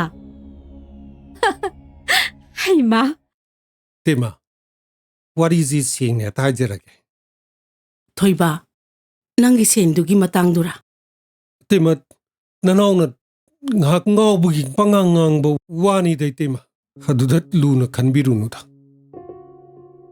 ꯏꯅꯥꯎꯅ ꯅꯇꯩꯃꯅ ꯋꯥꯔꯕ ꯃꯇꯝꯗ ꯄꯥꯡꯈꯤꯕ ꯃꯇꯦꯡ ꯅꯇꯩꯃ ꯉꯁꯤꯁꯨ ꯀꯥꯎꯗꯦ ꯃꯗꯨꯒꯤ ꯋꯥꯔꯤꯗꯨ ꯇꯣꯛꯑꯁꯤ ꯍꯧꯖꯤꯛꯇꯤ ꯇꯦꯃꯥ ꯑꯩꯁꯨ ꯃꯍꯧꯁꯥꯒꯤ ꯅꯠꯇ꯭ꯔꯦ ꯇꯥꯆꯧꯁꯨ ꯂꯩꯇ꯭ꯔꯦ ꯑꯗꯨꯅ ꯏꯆꯥ ꯂꯥꯡꯂꯦꯟꯒ ꯏꯆꯥ ꯊꯣꯏꯕꯤꯁꯅꯥꯒ ꯁꯦꯝꯕꯁꯦ ꯑꯩꯒꯤ ꯊꯧꯗꯥꯡ ꯂꯧꯐꯝ ꯊꯣꯛꯏ ꯊꯣꯏꯕ ꯑꯩꯅ ꯈꯔ ꯀꯜꯂꯤꯉꯩꯁꯤꯗ ꯃꯣꯏꯒꯤ ꯃꯐꯝ ꯆꯥꯕ ꯑꯃꯃꯝꯇꯪꯗꯤ ꯑꯩꯅ ꯁꯦꯝꯕꯤꯔꯝꯒꯦꯅ ꯈꯜꯂꯤ ꯊꯣꯏꯕ ꯉꯁꯤ ꯅꯪꯒꯤ ꯋꯥꯍꯩꯁꯤ ꯇꯥꯕꯗ ꯅꯇꯩꯃ ꯄꯦꯜꯂꯦ ꯌꯦꯡꯉꯣꯏ ꯅꯆꯥꯁꯤꯡꯁꯦ ꯅꯪꯅꯕꯨ ꯀꯔꯤ ꯇꯧꯍꯟꯅꯤꯡꯉꯤꯅꯣ ꯅꯪꯅ ꯐꯅꯤ ꯍꯥꯏꯕꯗꯣ ꯅꯇꯩꯃꯁꯨ ꯑꯗꯨꯝ ꯌꯥꯔꯦ ꯁꯦꯡꯅ ꯍꯥꯏꯔꯕꯗ ꯏꯇꯩꯃ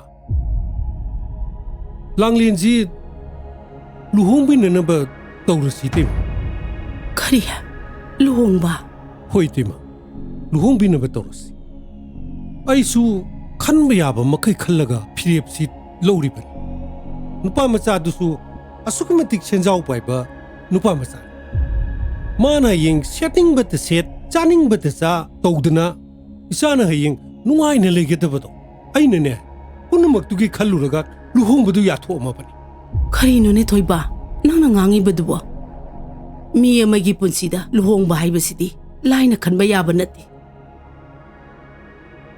ꯅꯇꯩꯃꯒ ꯅꯪꯕꯨ ꯍꯥꯟꯅ ꯈꯤꯇꯪ ꯈꯟꯅꯔꯝꯕ ꯌꯥꯗꯕ꯭ꯔꯥ ꯃꯤ ꯑꯩꯅ ꯍꯦꯛ ꯉꯥꯡꯉꯗꯤꯅꯦ ꯏꯇꯩꯃꯅ ꯕꯠ ꯍꯦꯛꯇ ꯀꯛꯄ ꯑꯐꯕ ꯋꯥꯈꯜꯁꯨꯅꯦ ꯈꯔ ꯈꯟꯕ ꯇꯝꯃꯣ ꯏꯇꯩꯃ ꯌꯦꯡꯉꯨ ꯂꯩꯈꯤꯗ꯭ꯔꯕ ꯏꯌꯥꯝꯕꯗꯨꯅ ꯄꯣꯝꯕ ꯏꯆꯥꯕꯨ ꯏꯆꯥ ꯅꯨꯄꯤꯕꯨ ꯑꯩꯅ ꯀꯔꯤꯒꯤ ꯅꯨꯡꯁꯤꯔꯣꯏꯗꯣꯔꯤꯅꯣ ꯑꯐꯕ ꯈꯨꯗꯣꯡꯆꯥꯕ ꯍꯥꯏꯕꯁꯦ ꯃꯤ ꯑꯃꯒꯤ ꯄꯨꯟꯁꯤꯗ ꯄꯥꯛ ꯍꯦꯛ ꯂꯥꯛꯄ ꯅꯠꯇꯦꯅꯦ ꯏꯇꯩꯃ ꯃꯁꯤꯗꯕꯨ ꯑꯩꯈꯣꯏꯅ ꯇꯔꯦꯠ ꯇꯔꯥ ꯊꯣꯛꯅ ꯀꯔꯤꯗꯧꯕꯩ ꯈꯟꯅꯗꯅ ꯂꯩꯒꯗꯣꯏꯅꯣ ꯏꯇꯩꯃ ꯅꯅꯥꯎꯅ ꯁꯤꯜꯂꯤꯕ ꯂꯨꯍꯣꯡꯕꯁꯦ ꯃꯁꯤ ꯑꯉꯥꯡꯁꯤꯡꯒꯤ ꯐꯅꯅꯕꯒꯤꯗꯃꯛꯇꯅꯤ ꯈꯪꯗꯦ ꯏꯇꯩꯃ ꯅꯅꯥꯎꯕꯨ ꯆꯣꯞꯍꯟꯒꯦꯅ ꯈꯟꯕꯤꯔꯅꯤ ꯏꯇꯩꯃ ꯅꯅꯥꯎꯅ ꯏꯀꯥꯏꯕ ꯅꯪꯕ ꯍꯥꯏꯕꯁꯦ ꯃꯗꯨꯒꯤ ꯑꯐꯕ ꯐꯣꯜꯗꯤ ꯈꯛ ꯂꯥꯛꯑꯣꯏ ꯏꯇꯩꯃ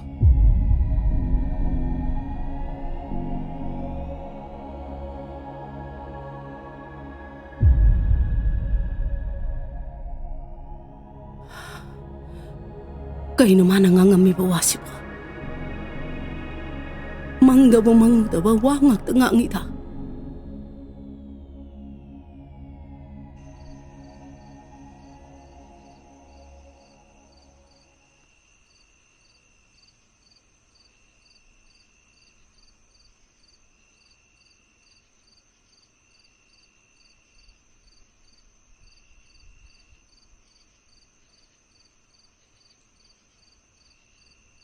ꯂꯥꯡꯂꯦ ꯍꯧꯖꯤꯛꯐꯥꯎ ꯇꯨꯝꯗ꯭ꯔꯤꯗꯨꯕꯨ ꯏꯃꯥꯕꯨ ꯍꯛꯆꯥꯡ ꯅꯨꯡꯉꯥꯏꯇ꯭ꯔꯕꯣ ꯏꯃꯥ ꯀꯩꯁꯨ ꯇꯧꯗꯦ ꯚꯤꯃꯥ ꯏꯃꯥ ꯈꯟꯐꯝ ꯈꯪꯗ꯭ꯔꯦꯅꯦ ꯏꯃꯥ ꯀꯩꯗꯧꯔꯒꯦꯁꯦ ꯍꯥꯏꯔꯛꯑꯣ ꯑꯩꯉꯣꯟꯗ ꯑꯝꯇ ꯏꯕꯦꯝꯃ ꯅꯈꯣꯏ ꯈꯨꯔꯥꯇꯣꯟ ꯍꯣꯏ ꯅꯗꯣꯝꯆꯥ ꯈꯣꯏꯅ ꯏꯆꯥꯕꯨ ꯂꯨꯍꯣꯡꯕꯒꯤ ꯋꯥ ꯂꯣꯏꯁꯤꯟꯅꯗꯅ ꯂꯩꯔꯝꯃꯦ ꯀꯔꯤ ꯑꯩꯕꯨ ꯂꯨꯍꯣꯡꯕ ꯏꯃꯥ ꯈꯨꯔꯥꯇꯣꯟ ꯈꯣꯏꯅ ꯈꯜꯂꯤꯕ ꯋꯥꯈꯜꯁꯤꯕꯨ ꯀꯩꯅꯣ ꯑꯩꯕꯨ ꯍꯧꯖꯤꯛꯄꯨ ꯂꯨꯍꯣꯡꯕꯒꯤ ꯃꯇꯝꯂ ꯍꯥꯏꯕ ꯑꯩꯁꯤꯕꯨ ꯃꯈꯣꯏꯒꯤꯁꯨ ꯃꯆꯥ ꯅꯠꯇꯕ꯭ꯔꯣ 이마기 배마 이마수 먹고 이 말은 어떤 진도나 레이버스나 하이닝 먹게 할래버수 이마 가시 아글레이러버네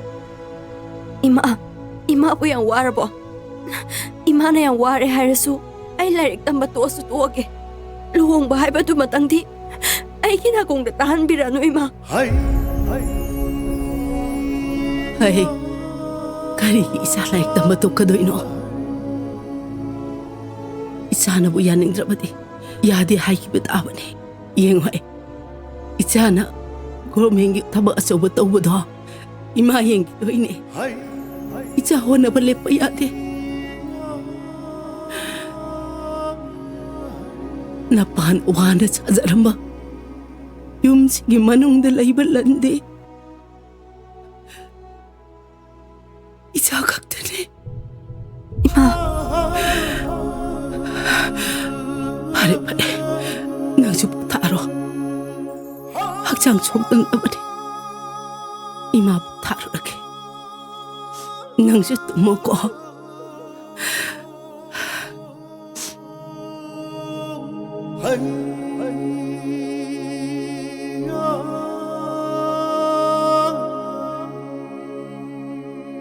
करीनो देते मा मधुबु चनबु याबु वारो लाइबा निनी पानबसे मसिदा इदी वारो पोट पोरकपन वालो थोंनग्रबन मीगी ममांगदने आइबु चोफनगनु कोइतेमा थोइबा अंगांसिगी वामता तादना करिगिनो नंगना याथोउरिदुबो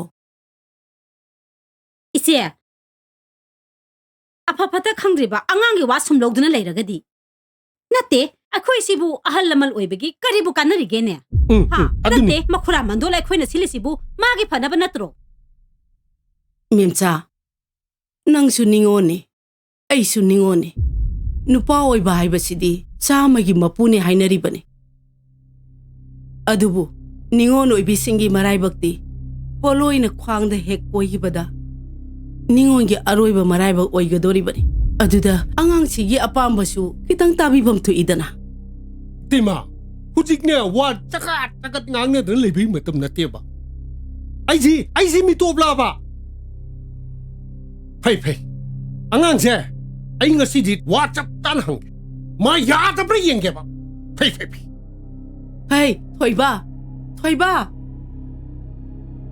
ꯍꯩ ꯂꯥꯡꯂꯦꯟ ꯂꯥꯡꯂꯦꯟ ꯊꯣꯛꯂꯛꯑꯣ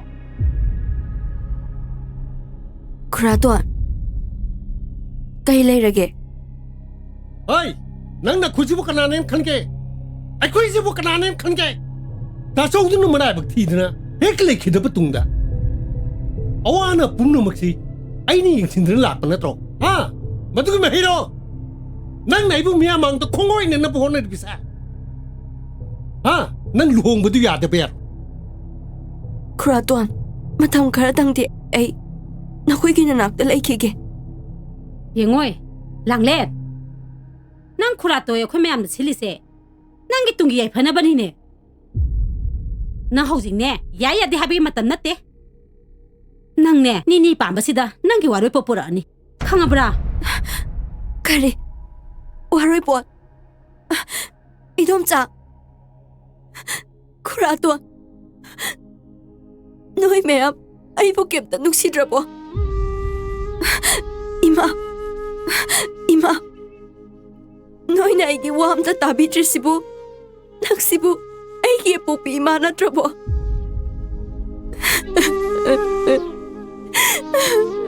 이마기 배마 이마부 너무나 거리 하유 하이브노 아 이마 너무나 거리 하유 하이브노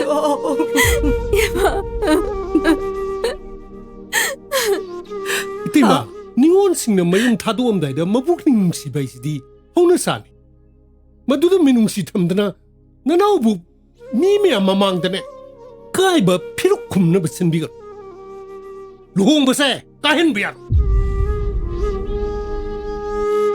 이마 ꯑꯩꯈꯣꯏ ꯑꯅꯤ ꯀꯥꯏꯗꯅꯣꯃ ꯆꯠꯍꯧꯔꯁꯦ ꯆꯠꯈ꯭ꯔꯁꯤ ꯂꯥꯛꯑꯣ 이마 ꯑꯩꯈꯣꯏꯅ ꯆꯠꯂꯒ ꯀꯗꯥꯏꯗ ꯂꯩꯔꯨꯗꯣꯏꯅꯣ ꯅꯪꯒꯤꯗꯃꯛꯇ ꯏꯃꯥ ꯂꯩꯔꯤꯁꯤꯗꯤ 이마기죠 난 레리시디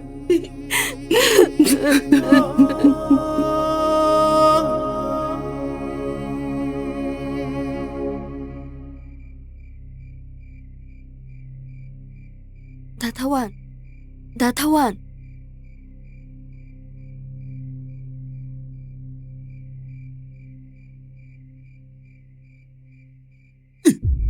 ꯂꯥꯡꯂꯦꯟ ꯅꯠꯇ꯭ꯔꯅꯦ ꯂꯥꯡꯂꯦꯟ ꯂꯥꯡꯂꯦꯟ ꯌꯥꯝ ꯊꯥꯖꯗꯅ ꯅꯨꯃꯤꯗꯥꯡꯁꯤꯗ ꯅꯪꯅ ꯂꯥꯛꯏꯁꯤꯕꯨ ꯀꯔꯤ ꯂꯩꯒꯦ 다타완 ꯑꯩ ꯋꯥꯈꯜ ꯑꯃ ꯈꯟꯐꯝ ꯈꯪꯗꯗꯅ ꯅꯪꯒꯤ ꯅꯅꯥꯛꯇ ꯂꯥꯛꯏꯅꯦ ꯀꯩ ꯋꯥꯈꯜ ꯈꯟꯐꯝ ꯈꯪꯗ꯭ꯔꯒꯦ ꯑꯩꯉꯣꯟꯗ ꯍꯦꯛꯇ ꯍꯥꯏꯌꯣ 다타완 ꯃꯤꯅ ꯍꯥꯏꯅꯔꯤꯕ ꯃꯊꯪꯒꯤ ꯃꯄꯣꯛ ꯍꯥꯏꯕꯗꯣ ꯑꯁꯦꯡꯕ ꯂꯩꯔꯝꯒꯗ꯭ꯔꯥꯅꯦ ꯑꯩꯁꯨ ꯑꯍꯥꯟꯕ ꯃꯄꯣ ꯑꯣꯏꯕꯅꯤꯅ ꯆꯞ ꯆꯥꯕꯗꯤ ꯈꯪꯗꯦ ꯑꯗꯨꯕꯨ ꯃꯤꯁꯤꯡꯅꯗꯤ ꯃꯊꯪꯒꯤ ꯃꯄꯣꯅ ꯃꯌꯥꯝ ꯍꯥꯏꯅꯩꯁꯤꯗꯤ ꯍꯥꯏꯅꯩꯀꯣ ꯍꯥꯏꯅꯩꯌꯦ ꯑꯗꯨꯅ ꯂꯩꯔꯝꯕꯁꯨ ꯌꯥꯏꯗ ꯂꯥꯡꯂꯦꯟ 다타완 ꯍꯟꯗꯛꯀꯤ ꯑꯩꯒꯤ ꯃꯄꯣꯛꯁꯤꯗꯤ ꯍꯤꯡꯕꯗ ꯌꯥꯝ ꯋꯥꯏ ꯃꯊꯪꯒꯤ ꯃꯄꯣꯛꯇꯣ ꯑꯩ ꯌꯥꯝ ꯊꯨꯅ ꯄꯥꯝꯃꯦ ꯀꯩꯅꯣ ꯅꯪ ꯍꯥꯏꯗꯨꯕꯨ ꯅꯪꯁꯨ ꯑꯣꯟꯊꯣꯛ ꯑꯣꯟꯊꯣꯛꯄ ꯋꯥ ꯌꯥꯝ ꯉꯥꯡꯉꯤꯗ ꯂꯥꯡꯂꯦꯟ ꯑꯁꯦꯡꯕꯅꯦ 다타완 ꯑꯩ ꯃꯊꯪꯒꯤ ꯃꯄꯣꯛ ꯍꯥꯏꯕꯗꯣ ꯌꯥꯝ ꯊꯨꯅ ꯄꯥꯝꯃꯦ ꯂꯥꯡꯂꯦꯟ ꯅꯪꯁꯦ ꯑꯣꯏꯔꯣꯏꯗꯕꯗꯅꯦ ꯋꯥ ꯌꯥꯝ ꯉꯥꯡꯉꯦ ꯍꯥꯏꯁꯤꯅꯤ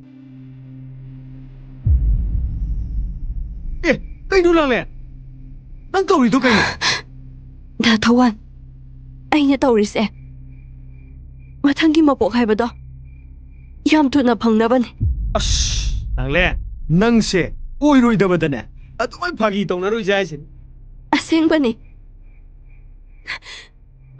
ꯍꯦ ꯂꯥꯡꯂꯦꯟ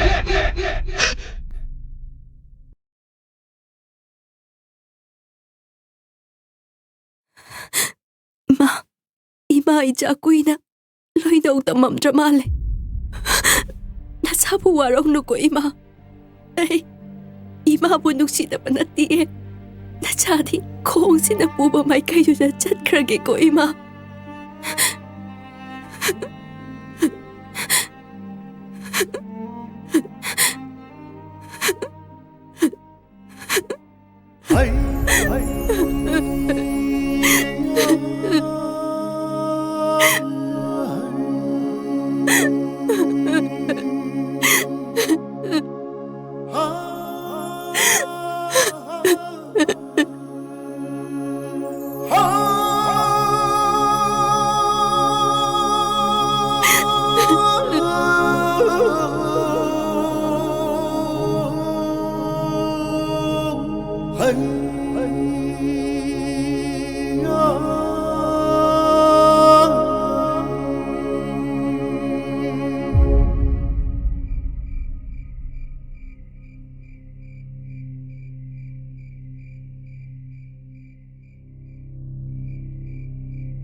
ꯊꯋꯥꯟ ꯑꯝꯇ ꯉꯥꯏꯈꯣ ꯏꯗꯣꯝꯆꯥ ꯋꯥꯡ ꯇꯥꯏꯒꯦ ꯀꯩꯗꯧꯕ ꯌꯥꯎꯔꯒꯦ ꯏꯟꯗꯣꯝꯆꯥ ꯅꯆꯥꯅꯨꯄꯤꯗꯣ ꯑꯌꯨꯛ ꯌꯥꯍꯧ ꯍꯧꯔꯛꯄꯗ ꯂꯩꯔꯝꯗ꯭ꯔꯦ ꯀꯩꯕ 이동자 떠보면 뭐 강드레 보고 ꯀꯩꯅꯣ ꯍꯥꯏꯁꯤꯕꯣ ꯅꯠꯇꯦ ꯉꯔꯥꯡꯁꯤꯕꯨ ꯀꯩꯗꯧꯕ ꯌꯥꯎꯅꯈꯤꯒꯦ ꯌꯨꯝꯗꯒ ꯈꯠꯅ ꯆꯩꯅꯈꯤꯕ꯭ꯔꯥꯕ 그슈 떠나기디 ꯅꯪ ꯆꯥꯟꯅꯕꯁꯤꯡꯒꯤ ꯃꯌꯨꯝꯗ ꯆꯠꯂꯝꯕꯁꯨ ꯌꯥꯏꯗ ꯏꯟꯗꯣꯝꯆꯥ 강드레 보고 아이나 항바 야바 항우리 아마트 라이 하이락대 이동자는 오직 떠도이지 못 가리노 인돔자 깜짝 헨전은 갈로르노 아이 마부 방나바 쏘이드나 뒤로게 인돔자 이봉아 넌 너무 맞땡 빵비요 잘로 너찬도 뒤로라 잘로 인돔자 애빠갓 비거노 아이 마부 쏘이드나 방나바 뒤게 인돔자 애빠갓 비거노 아이 쌀루기게 인돔자 아이 마부 쏘이드나 방나바 뒤게 자 시밤 랭오세 ꯄꯥꯝꯗꯦ ꯕꯣꯕꯣꯛ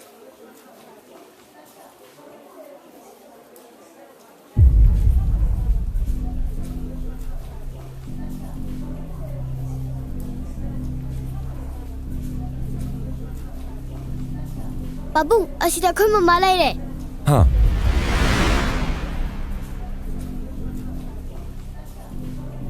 ꯁꯤꯁꯤ ꯁꯤ ꯐꯖꯗ꯭ꯔꯣ ꯁꯤ ꯂꯧꯔꯁꯤ ꯂꯥꯛꯑꯣ ꯄꯥꯕꯨꯡ ꯃꯃꯥ ꯃꯅꯥꯛ ꯆꯠꯁꯦ ꯊꯣꯏꯕꯤ ꯂꯥꯛꯑꯣꯕ ꯆꯊꯣꯏꯕꯤ ꯁꯤ ꯂꯥꯛꯑꯣ ꯂꯥꯛꯑꯣ ꯄꯥꯕꯨꯡ ꯊꯣꯏꯕꯤ ꯊꯣꯏꯕꯤ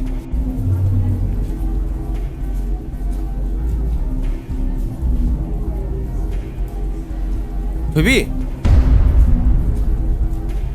ꯃꯃꯥ ꯄꯥꯕꯨꯡ ꯂꯥꯛꯑꯦ ꯇꯨ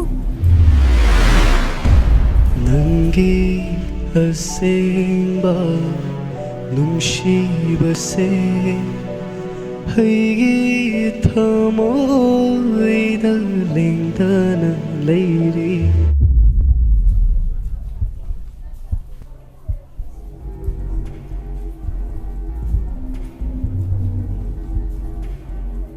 ꯅꯨꯡꯁꯤ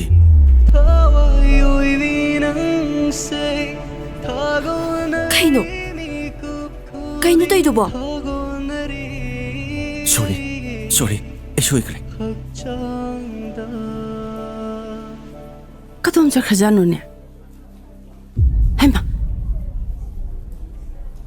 농시야 ꯑꯁꯦꯡꯕ ꯅꯨꯡꯁꯤꯕꯁꯦ ꯅꯨꯡꯁꯤ ꯑꯩꯒꯤ ꯊꯃꯣꯏꯗ ꯂꯦꯡꯗꯅ ꯂꯩꯔꯤ ꯊꯋꯥꯏ ꯑꯣꯏꯕꯤ ꯅꯪꯁꯦ 이자부 가나노 ꯏꯃꯥ ꯑꯩ ꯑꯔꯥꯞꯄ ꯈꯨꯡꯒꯪ ꯑꯃꯗꯒꯤꯅꯤ ꯃꯤꯡꯅ ꯂꯥꯡꯂꯦꯟ ꯀꯧꯏ 까리 랑린 가왜 해봐 베마 이마는 이자부 핵 우르버 미kup다네 이마기 학장체 뚜중 키바 강호디 ꯀꯔꯤ ꯑꯩꯕꯨ ꯎꯕꯗ ꯇꯨꯆꯨꯡꯕ 아시행머니 이마는 낭부 우르버다 따시행나 뚜중이 ꯏꯃꯥ 베마 아한버다네 이마부 낭나 타모이 시행나 타자바 타모 이마기 윤바부당 ꯆꯠꯂꯨꯁꯤꯗꯅ ꯌꯥꯔꯅꯤ ꯏꯃꯥ ꯏꯃꯥꯒꯤ ꯍꯥꯏꯅꯤꯡꯕ ꯂꯩꯔꯁꯨ ꯃꯐꯝ ꯑꯁꯤꯗ ꯑꯗꯨꯝ ꯍꯥꯏꯕꯤꯌꯨ ꯅꯆꯥ ꯏꯃꯥꯕꯨ ꯀꯔꯤꯝꯇ ꯋꯥꯔꯧꯖꯔꯣꯏ 이마기 와세 ꯃꯐꯝꯁꯤꯗ ꯍꯦꯛ ꯍꯥꯏꯕꯗꯣ ꯅꯨꯡꯉꯥꯏꯇꯗꯅ ꯇꯧꯕꯅꯤ ꯅꯪ ꯐꯠꯇꯅ ꯈꯟꯒꯅꯨ ꯏꯃꯥ ꯑꯗꯨꯒꯤꯗꯤ ꯑꯩ ꯀꯩꯝꯇ ꯈꯟꯗꯦꯗ ꯃꯃꯥ ꯌꯨꯝ ꯆꯠꯁꯤ ꯂꯥꯛꯑꯣ ꯂꯥꯛꯑꯣ ꯃꯃꯥ ꯌꯨꯝ ꯆꯠꯁꯤ ꯂꯥꯛꯑꯣ ꯂꯥꯛꯑꯣ ꯕꯦꯃꯥ ꯂꯥꯛꯑꯣ ꯅꯪꯅ ꯏꯃꯥ ꯍꯣꯏꯒꯤ ꯀꯔꯤꯝꯇ ꯈꯟꯗ꯭ꯔꯁꯨ ꯄꯤꯛꯂꯤꯕ ꯑꯉꯥꯡꯁꯤꯒꯤ ꯈꯜꯂꯒꯅꯦ ꯏꯃꯥ ꯍꯣꯏ ꯐꯥꯎꯗꯪ ꯆꯠꯃꯤꯟꯅꯔꯨꯁꯤ ꯍꯣꯔꯦꯟ ꯅꯪꯅ ꯆꯠꯀꯗꯕ ꯃꯐꯝꯗ ꯌꯧꯅꯅꯕ ꯑꯩ ꯏꯆꯥ ꯅꯨꯄꯥꯕꯨ ꯁꯣꯏꯗꯅ ꯊꯤꯜꯍꯟꯒꯦ 이마는 와서이시니 베마 라오 ꯃꯃꯥ ꯌꯨꯝ ꯆꯠꯂꯁꯦ ꯂꯥꯛꯑꯣ ꯆꯠꯂꯁꯦ 라오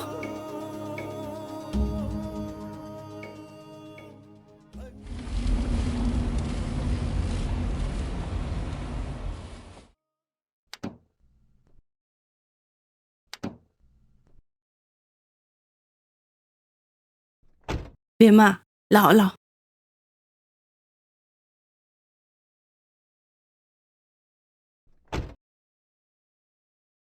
베마 라오 이몽 정우시 라오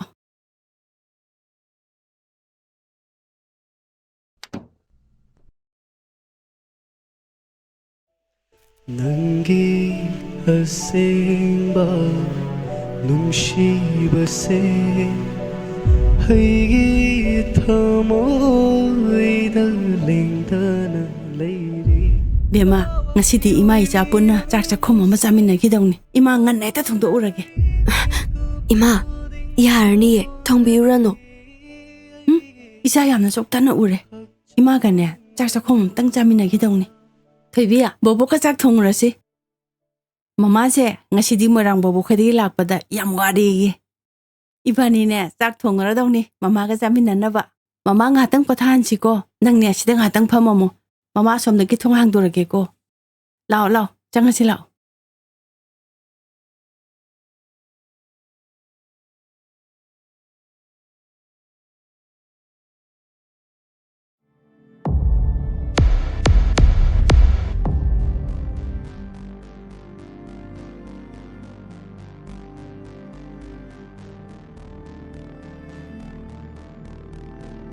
다다 Kay lere. 팍랑시다 테리버 포토시보 까나노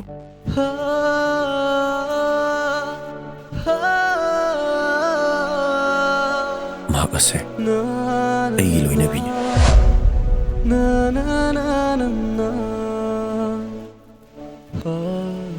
Mataw karam na dada mahaka kaina kibano ay ang khangningi Ay wadi arayban.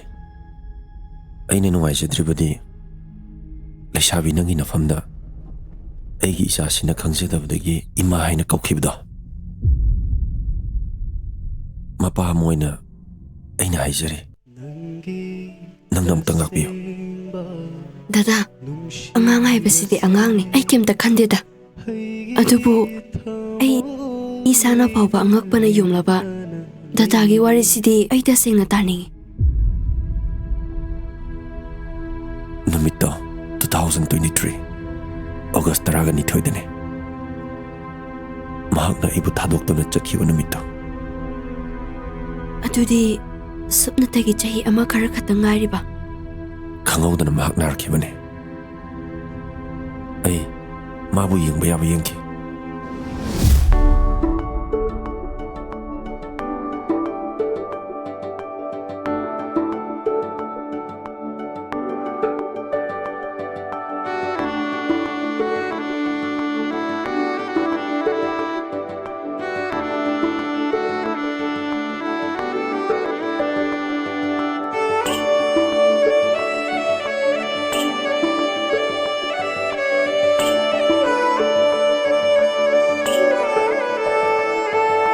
ꯅꯪꯒꯤ ꯑꯁꯦꯡꯕ ꯅꯨꯡꯁꯤꯕꯁꯦ ꯑꯩꯒꯤ ꯊꯃꯣꯏꯗ ꯂꯦꯡꯗꯅ ꯂꯩꯔꯤ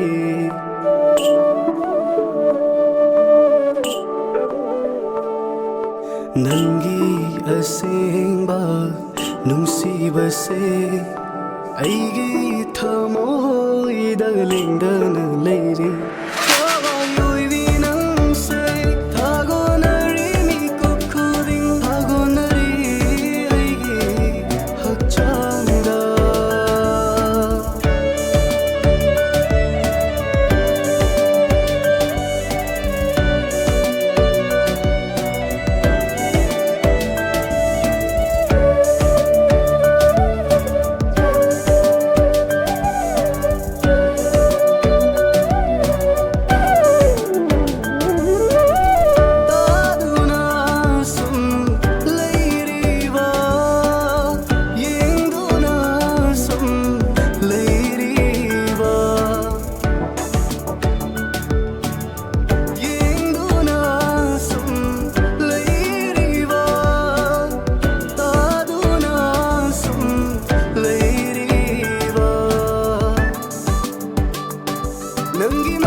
ꯆꯥꯛꯂꯤꯕ ꯄꯨꯟꯁꯤꯗ ꯌꯦꯡꯅꯤꯡꯉꯤ ꯂꯤꯛꯂꯥꯅꯤ ꯅꯪꯗꯤ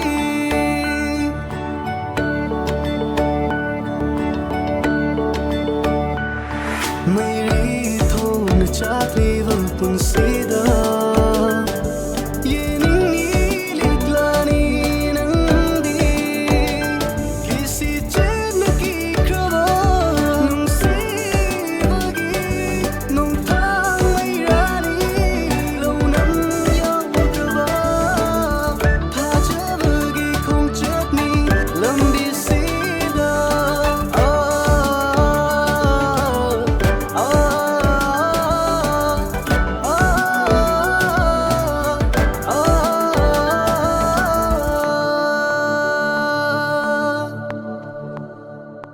ꯊꯧꯕꯥ ꯗꯣꯛꯇꯔ ꯅꯨꯡꯁꯤꯒꯤ ꯑꯅꯥꯕꯒꯤ ꯔꯤꯖꯜꯠꯁꯤ ꯁꯥꯔ ꯀꯔꯤ ꯑꯁꯦꯡꯕꯗꯨꯝ ꯍꯥꯏꯕꯤꯌꯨ ꯅꯪ ꯀꯩꯁꯨ ꯃꯥꯏꯟ ꯇꯧꯔꯨꯅꯨꯗ ꯍꯦꯛꯇ ꯍꯥꯏꯕꯤꯌꯨ ꯁꯥꯔ ꯅꯪꯒꯤ ꯂꯣꯏꯅꯕꯤꯒꯤ ꯑꯅꯥꯕꯁꯤ ꯕ꯭ꯔꯦꯟ ꯇ꯭ꯌꯨꯃꯔꯅꯦꯅ ꯀꯟꯐꯥꯔꯝ ꯇꯧꯔꯦ ꯀꯔꯤꯕꯨ ꯗꯣꯛꯇꯔ ꯍꯦꯟꯖꯟꯅ ꯈꯜꯂꯨꯅꯨ ꯂꯥꯏꯅꯥ ꯃꯈꯜ ꯑꯁꯤ ꯈꯤꯇꯪ ꯉꯟꯅ ꯀꯟꯐꯥꯔꯝ ꯇꯧꯔꯝꯃꯒꯗꯤ ꯍꯦꯟꯅ ꯐꯔꯝꯒꯗꯕꯅꯤ ꯂꯥꯏꯅꯥ ꯃꯈꯜ ꯑꯁꯤ ꯂꯥꯌꯦꯡꯕꯗ ꯈꯨꯗꯣꯡ ꯆꯥꯔꯣꯏꯗꯕ ꯃꯇꯝ ꯈꯛꯇꯗ ꯁꯥꯐꯣꯡꯂꯛꯄ ꯑꯣꯏꯅ ꯇꯧꯏ ꯃꯁꯤꯅ ꯃꯤꯑꯣꯏꯕ ꯀꯌꯥꯒꯤ ꯊꯃꯣꯏꯕꯨ ꯇꯠꯇꯅ ꯀꯥꯏꯍꯜꯂꯤ ꯑꯗꯨꯕꯨ ꯃꯄꯨ ꯃꯥꯕꯨ ꯊꯥꯖꯕ ꯊꯝꯗꯨꯅ ꯇꯧꯕ ꯌꯥꯕ ꯇ꯭ꯔꯤꯠꯃꯦꯟꯗꯤ ꯑꯩꯈꯣꯏ ꯍꯣꯠꯅꯕ ꯇꯥꯕꯅꯤ ꯅꯪꯒꯤ ꯑꯁꯦꯡꯕ ꯅꯨꯡꯁꯤꯕꯁꯦ ꯑꯩꯒꯤ ꯊꯃꯣꯏꯗ ꯂꯦꯡꯗꯅ ꯂꯩꯔꯤ ꯊꯋꯥꯏ ꯑꯣꯏꯕꯤ ꯅꯪꯁꯦ ꯊꯥꯒꯣꯟꯅꯔꯤ ꯃꯤꯀꯨꯞ ꯈꯨꯗꯤꯡ ꯗꯗꯥ ꯗꯣꯛꯇꯔꯅ ꯀꯩ ꯍꯥꯏꯔꯛꯑꯒꯦ ꯀꯩꯁꯨ ꯇꯧꯔꯣꯏ ꯌꯥꯝ ꯊꯨꯅ ꯐꯅꯤ ꯍꯥꯏꯔꯦ ꯑꯩ ꯍꯦꯛ ꯅꯥꯕ ꯐꯕꯒ ꯏꯆꯥ ꯊꯣꯏꯕꯤꯗꯣ ꯌꯨꯝꯗ ꯊꯝꯕꯤꯔꯁꯤꯀꯣ ꯅꯪ ꯍꯦꯛ ꯅꯥꯕ ꯐꯕꯒꯤ ꯆꯥꯊꯣꯏꯕꯤꯗꯣ ꯌꯨꯝꯗ ꯊꯝꯃꯗꯝꯅꯤ ꯍꯧꯖꯤꯛ ꯃꯥꯕꯨ ꯁ꯭ꯀꯨꯜ ꯊꯤꯟꯕꯤꯅꯕ ꯁꯦꯟꯅꯕꯤꯅꯕ ꯂꯩꯇꯕꯗꯨꯗ ꯃꯥꯕꯨ ꯁꯨꯝ ꯊꯝꯃꯕꯅꯦ ꯏꯃꯥꯁꯨ ꯗꯗꯥ ꯅꯪꯁꯨ ꯑꯩꯒꯤ ꯍꯣꯠꯅꯕꯗ ꯌꯥꯝ ꯋꯥꯔꯦꯀꯣ ꯅꯨꯡꯁꯤ ꯀꯩꯗꯧꯕꯩ ꯋꯥꯗꯣꯏꯅꯣ ꯑꯩ ꯀꯩꯝꯇ ꯋꯥꯗꯤꯌꯦ ꯑꯩꯅ ꯅꯥꯕ ꯃꯇꯝꯗꯁꯨ ꯅꯪꯅ ꯑꯩꯒꯤ ꯃꯇꯦꯡ ꯃꯌꯥꯝ ꯄꯥꯡꯕꯤꯔꯤꯗꯨꯗꯤ ꯃꯁꯤꯅꯤ ꯌꯨꯝ ꯄꯥꯟꯃꯤꯟꯅꯕ ꯍꯥꯏꯕꯗꯣ ꯅꯪ ꯌꯥꯝ ꯊꯨꯅ ꯐꯔꯗꯝꯅꯤꯗ ꯗꯗꯥ ꯅꯪꯁꯦ ꯅꯍꯥ ꯃꯈꯩꯒ ꯌꯥꯝ ꯃꯥꯟꯅꯗꯦ ꯑꯩꯕꯨ ꯗꯣꯛꯇꯔꯅ ꯀꯩ ꯍꯥꯏꯔꯛꯑꯒꯦꯕ ꯅꯨꯡꯁꯤ ꯀꯩꯅꯣ ꯅꯪ ꯈꯜꯂꯤꯗꯨꯕꯣ ꯗꯣꯛꯇꯔꯅꯅꯦ ꯅꯪ ꯀꯩꯁꯨ ꯇꯧꯔꯣꯏ ꯍꯥꯏꯔꯦ ꯑꯗꯨꯒ ꯅꯪꯒꯤ ꯃꯤꯠꯂꯨꯗ ꯄꯤꯔꯥꯡ ꯏꯍꯧꯔꯤꯗꯨꯅ ꯀꯩꯒꯤꯅꯣ ꯗꯗꯥ ꯑꯩꯒꯤ ꯊꯃꯣꯏꯗ ꯈ꯭ꯋꯥꯏꯗꯒꯤ ꯅꯨꯡꯁꯤꯖꯕꯤ ꯅꯪꯅ ꯅꯥꯗꯨꯅ ꯂꯩꯔꯒꯕꯨ ꯑꯩ ꯀꯃꯥꯏ ꯅꯨꯡꯉꯥꯏꯗꯣꯏꯅꯣ ꯐꯔꯦꯁꯦ ꯅꯁꯥꯗꯣ ꯅꯨꯡꯁꯤꯠ ꯑꯏꯪꯕ ꯈꯤꯇ ꯌꯩꯍꯜꯂꯨꯁꯤ ꯂꯥꯛꯑꯣ ꯂꯥꯛꯑꯣ ꯃꯄꯥꯟꯗ ꯉꯥꯛ ꯆꯠꯁꯤ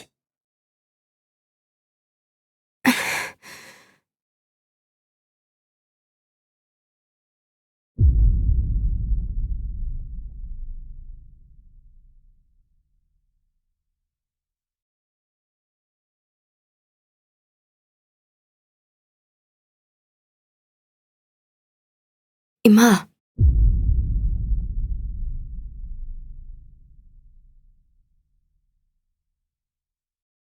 ꯅꯨꯡꯁꯤꯌꯥ ꯏꯆꯥꯕꯨ ꯄꯣꯊꯥꯗꯅ ꯂꯩꯌꯨ ꯍꯥꯏꯔꯒ ꯏꯃꯥ ꯑꯩ ꯍꯧꯖꯤꯛ ꯌꯥꯝ ꯀꯟꯈꯠꯂꯦ ꯆꯥꯛꯇꯣ ꯑꯩ ꯊꯣꯡꯒꯦ ꯍꯥꯏꯔꯒ ꯏꯃꯥꯅ ꯋꯥꯅꯕ ꯀꯩꯗꯧ ꯊꯣꯡꯉꯤꯅꯣ ꯏꯃꯧꯅ ꯀꯟꯈꯠꯂꯛꯄꯗꯨꯅꯤ ꯏꯃꯥꯅ ꯉꯥꯏꯔꯤꯁꯦ ꯃꯄꯨꯡ ꯐꯥꯅ ꯏꯃꯧꯅ ꯀꯟꯈꯠꯇ꯭ꯔꯤ ꯐꯥꯎꯗꯤꯅꯦ ꯏꯃꯥ ꯑꯗꯨꯝ ꯊꯣꯡꯒꯦ ꯏꯃꯥ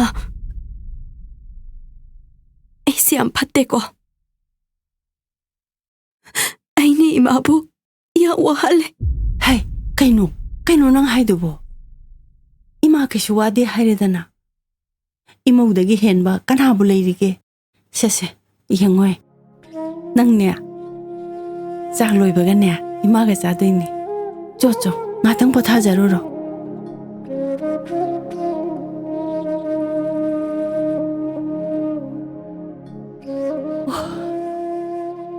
ꯑꯩꯒꯤ ꯏꯃꯧꯁꯤꯕꯨ ꯎꯅ ꯑꯩꯒꯤ ꯃꯤꯠꯃꯥꯡꯁꯤꯗꯒꯤ ꯃꯥꯡꯈꯤꯕ ꯇꯥꯔꯕꯔꯥ?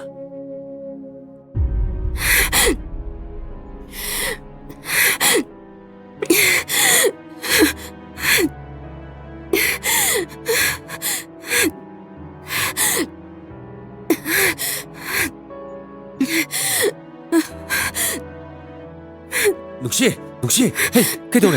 난 그이더러게. 시, 난 그이더러게.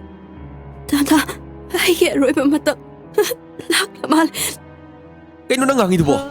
ꯅꯪ ꯑꯩꯕꯨ ꯊꯥꯗꯣꯛꯇꯨꯅ ꯆꯠꯄ ꯌꯥꯔꯣꯏ ꯅꯨꯡꯁꯤ. ꯅꯪꯒꯤꯗꯃꯛꯇ ꯑꯩ ꯂꯩꯁꯤꯗꯤ. ꯏꯆꯥꯊꯣꯏꯕꯤꯗꯣ ꯃꯃꯥ ꯂꯩꯇꯕ ꯃꯆꯥ ꯍꯥꯏꯗꯣ ꯑꯣꯏꯍꯧꯔꯅꯤꯀꯣ. 눅시, ꯀꯩꯅꯣ ꯅꯪ ꯉꯥꯡꯉꯤꯗꯨꯕꯣ? ꯅꯆꯥꯒꯤꯗꯃꯛꯇ ꯅꯪ ꯂꯩꯔꯤꯁꯤ디.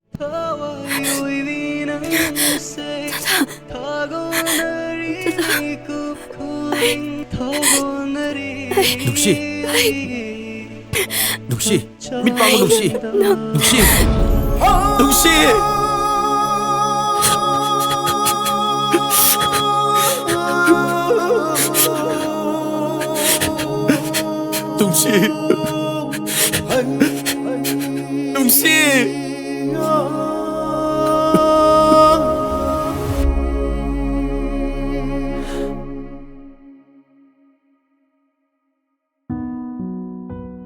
ꯅꯨꯃꯤꯠꯇꯨꯅ ꯃꯥꯒꯤ ꯑꯔꯣꯏꯕ ꯃꯤꯀꯨꯞ ꯍꯥꯏꯕꯗꯣ ꯑꯗꯨꯝ ꯑꯣꯏꯈ꯭ꯔꯦ. ꯍꯧꯖꯤꯛꯇꯤ ꯑꯩꯒꯤ ꯋꯥꯔꯤ ꯄꯨꯝꯕꯁꯨ ꯅꯉꯣꯟꯗ ꯂꯤꯔꯕꯅꯤꯅ ꯑꯩꯁꯨ ꯅꯪꯕꯨ ꯀꯅꯥꯅꯣ ꯌꯥꯝ ꯈꯪꯅꯤꯡꯉꯦ. Dada, ꯑꯩꯒꯤ ꯄꯨꯟꯁꯤ ꯋꯥꯔꯤꯁꯨ ꯇꯣꯜꯂꯕꯁꯤꯡꯒꯤ ꯃꯔꯛꯇ ꯑꯩꯁꯨ ꯑꯇꯣꯟꯕ ꯑꯃꯅꯤ.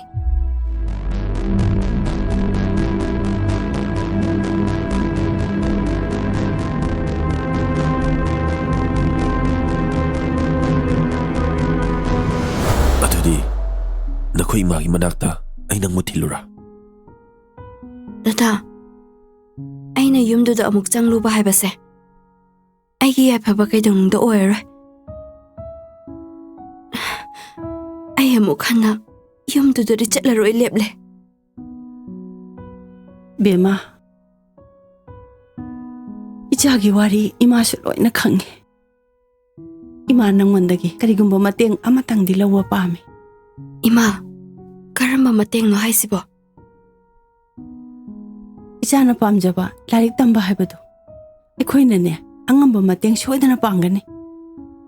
ꯑꯗꯨꯒ ꯃꯃꯥ ꯂꯩꯇ꯭ꯔꯦ ꯍꯥꯏꯕ ꯈꯪꯖꯗ꯭ꯔꯤꯕ ꯏꯁꯨꯁꯤꯒꯤ ꯃꯇꯦꯡ ꯈꯔꯗꯪ, ꯃꯇꯝ ꯈꯔꯗꯪꯒꯤ ꯑꯣꯏꯔꯕꯁꯨ ꯏꯆꯥꯅ ꯄꯥꯡꯕꯤꯔꯕꯗꯤ ꯏꯃꯥꯒꯤ ꯊꯃꯣꯏꯁꯦ ꯄꯦꯟꯒꯅꯤꯗꯀꯣ.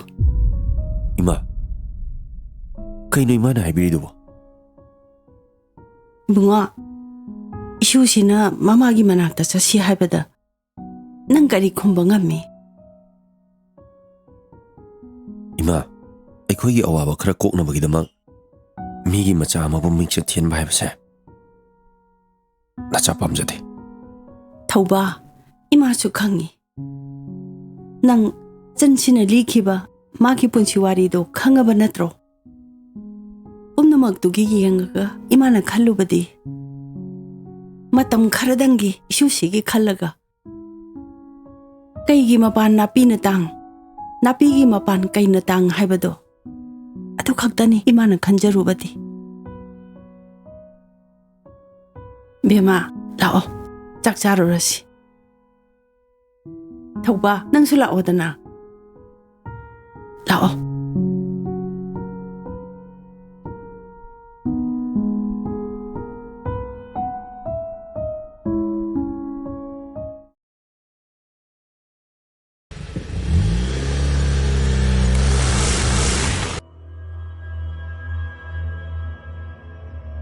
ꯂꯦꯝꯕꯥ, ꯅꯪ ꯂꯥꯛꯏꯔꯣ? ꯂꯥꯛꯏꯃꯤ. ꯆꯨꯝꯅꯒ ꯂꯥꯛꯄ ꯅꯠꯇꯦ. ꯅꯊ꯭ꯋꯥꯏꯗꯣ ꯂꯧꯒꯦ ꯂꯥꯛꯏꯃꯤ. ꯑꯩꯒꯤ ꯁꯦꯟꯗꯣ ꯍꯧꯖꯤꯛ ꯄꯤꯒꯦ ꯍꯥꯏꯕ꯭ꯔꯥ ꯄꯤꯔꯣꯏ ꯍꯥꯏꯕ꯭ꯔꯥ? ꯂꯦꯝꯕꯥ, ꯅꯌꯥꯝꯕ ꯍꯧꯖꯤꯛ ꯅꯥꯇꯩ ꯃꯆꯥꯗꯅ ꯇꯧꯔꯤꯅꯤ. ꯉꯥꯏꯕ ꯃꯇꯝ ꯈꯔꯗꯪ ꯉꯥꯏꯔꯣ. ꯅꯌꯥꯝꯕꯅ ꯅꯪꯒꯤ ꯁꯦꯜꯗꯨ ꯁꯣꯏꯗꯅ ꯄꯤꯅꯤ. ꯃꯇꯝ ꯈꯔ ꯉꯥꯏꯕꯤꯌꯨ ꯀꯥꯏꯅ ꯑꯩꯕꯨ ꯃꯤꯒꯤ ꯃꯃꯥꯡꯗ ꯆꯉꯥꯛ ꯍꯥꯞꯄꯤꯕ. ꯅꯪꯅ ꯈꯜꯂꯤꯁꯦ ꯑꯩꯅ ꯌꯦꯁ ꯇꯥꯃꯣ ꯍꯥꯏꯔꯛꯑꯅꯤ ꯁꯤꯅꯤ ꯅꯪꯅ ꯈꯜꯂꯤꯁꯦ? ꯁꯣꯝꯗꯗꯤ ꯀꯣꯌꯦꯠ ꯐꯥꯎꯕ ꯅꯥꯞ ꯂꯧ ꯂꯣꯏꯔꯀꯥꯟꯗ na cha nu pi mang re kai na hoi ai khoi tau de ke shen kaya yam na hen bano noi na na cha nu pi du mi won pi thoi du bo nau sa noi na yam bada adu mai na khanu da kai do wei khan lui du no ai khoi tau se ha na de ki le kai de ka phajana ngang na tra tau ki wari da na le kai do bum nin ni le sibu tamu era madi mapan thuk pang ngam gidro ha tamu mapan thuk ngam gidro che ai khoi tau wei bagi thuk pang ngam bo ne yare he nang shu makha ta ra no yamba wari si noi side sana ba ngai tre gari de ka khat piro nati nati nati nati gari da gari de Kano in do khalo ha bane in khalo ba opa hoi hoi kakalo hai gari de in khalo hai gari de in khalo me Hey, cái đồ bây giờ rồi ngay không, cái đồ bây giờ đấy khura to. moi me am nei bo phar ga hat tu tu sini ne hai ni ma bu heta hat pa ya bana ti ne maram lei ba ki hat ke duri bane yum da sala ga ne hajana pothar bu na phagni Noi na hal sibu hat pada, ay ngonda nuai taba karim talay ti. Adubu, ay makki imang magtada, nakoy na hal sibu pharaga puraga hat kiya bado. Madumadi to ning daba, nakoy na hat ya daba lay rabaso. Noma matang saba mada mabu hat. Ngasigi di mabu tatok piram. gari adudi ai gi shil chi nang piro dana ha nang piro dana ha nang piro dana Hey, yare, makataran. gari makha ta ra no ba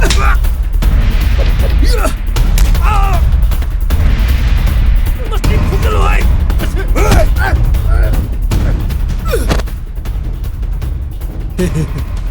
buga mathang di nang gitar la nia nang chopting de se lo re bro tamo adu na brother tamo ai shele tamo ai shele hoba ai thang lo ru le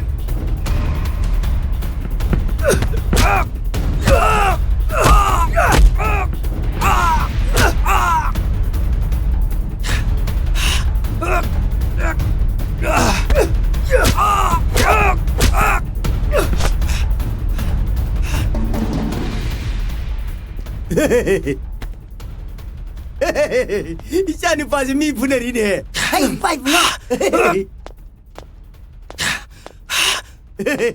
Kay no, isa ni pa na. Ita taso ta na mi ga punara mi si po. Ay, bunga. Iga tuwe de. Hai, ay isa ni pa si. Karim to ka shokti. Hai, matung mo ne. Mi khana sa na bai se phatte to hoi de ko. Are em ba do ji I thue. Sikari ka nai. I pamudro. Ei bunga, cha si lao. Matung mo mi khana ba ya de ko.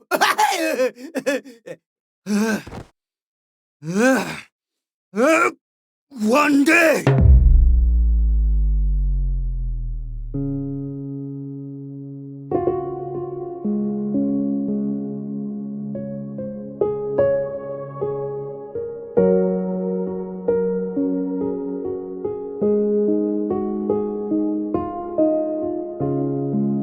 Iche, Mincha, lang ni bulay rabo. is kaya da no ne. Iche na lot ke na lot sang graba dubu. Tara da mu thiro do no. Mincha, kayo na nang nangangi dubo. Nate, na sa anu pi dubu. Iche na thado pa nate siro. Mincha, Ha. Iche gi thawin sindagi na naw nu siju. Min ha ki dawre da na. Mincha, nasing hakta tumina pothake. Nang na karigino na sibo, ado pata na uri sibo. Kara supa na kalu kay daw bage. O pupabi ise. Ise lo ba dagi ne. Na sa anu pi su lang chei si dawre je. Deva Hey pa. Ai gi ma da ku pang thara phau. Nang kay dawre ge. Yung na lo puta la phau. Nang som yeng do le ge ari ro. itema tamu le khidre na khang da itei mo boy na ngasi phau da min na kan yeng ta adu wi ti me di ya sum henjela ka dori Hoy ba? Like, draba na yama do. Nangin na sinmang na pan mga maba. Yay, sa higa naman. Nang kita tsaw na. ahawba matang saramday mikupta. Inahawgi sarok kabra ang kibado. Madugi mai nangita saudo pangjabas asano. Madamo, gombihin mi yolamday da tarak pa pirangdane. Pungin ng tabiruno. Natadi nasapo na magse yoki batabani. Itema, hawkrabu wadi hawkrabu. Luri badi ngasi haibas. Ngasi nanaw no waba yaba wadi. Sel do bibiro haibabu. Kari kagi itema. Toy ba? Inahawdi kayo kahit. Lali badi. Migit sel oraga. Singbagam daban na tay maine. Ado po nga siti. Inahaw na waraban ina. Natay manangam sa bakaradang di. Soy da na sing doon magin. Ngaira mo ko. Ay na hydro. Lay na laysina da basari nina. Wado karakan na nga ba nina tuaman nina. Kanana bu yumda asida leramni thajabro. Tole. Toy ba? Nang iseldo suisu de tirano. Si Paisha. Natay mga si yumsi tado ka sa kraki. Natay manasira ba so? Migilaman toon da nasiba hay ba to? Natay mag-iapaan ba ni? Kaino da itima. Paisalo. Say. Paisalo. Hoy. Itima na yadrab nina. Paichan ba hai butu tar. Toy ba? Yumsi nang ita sa unapahan na doon sa ajaran ba ni? Kahit manawag ko na sinaramba. Nako'y nungayay panapahan mo ayo ko. Natay sa laki.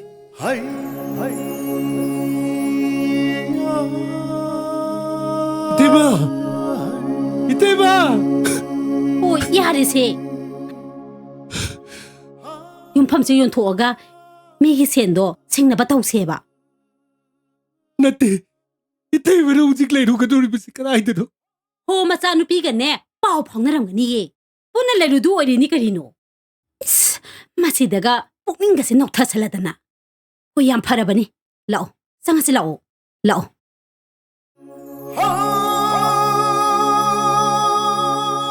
Ikaw lisalag sa katay nila ito. Nang imalay isi. Imagin sa mga nanglay isi. Langlen. Dada.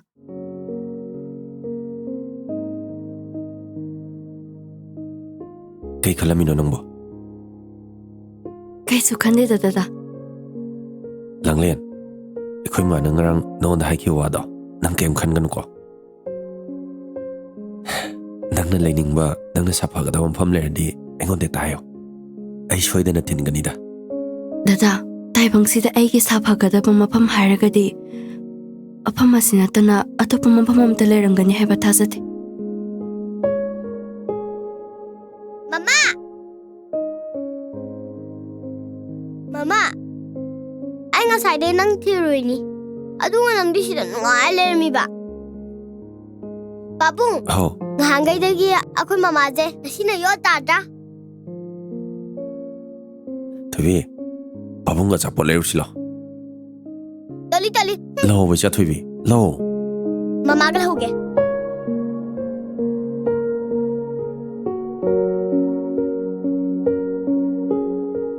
Mama nang yam patte.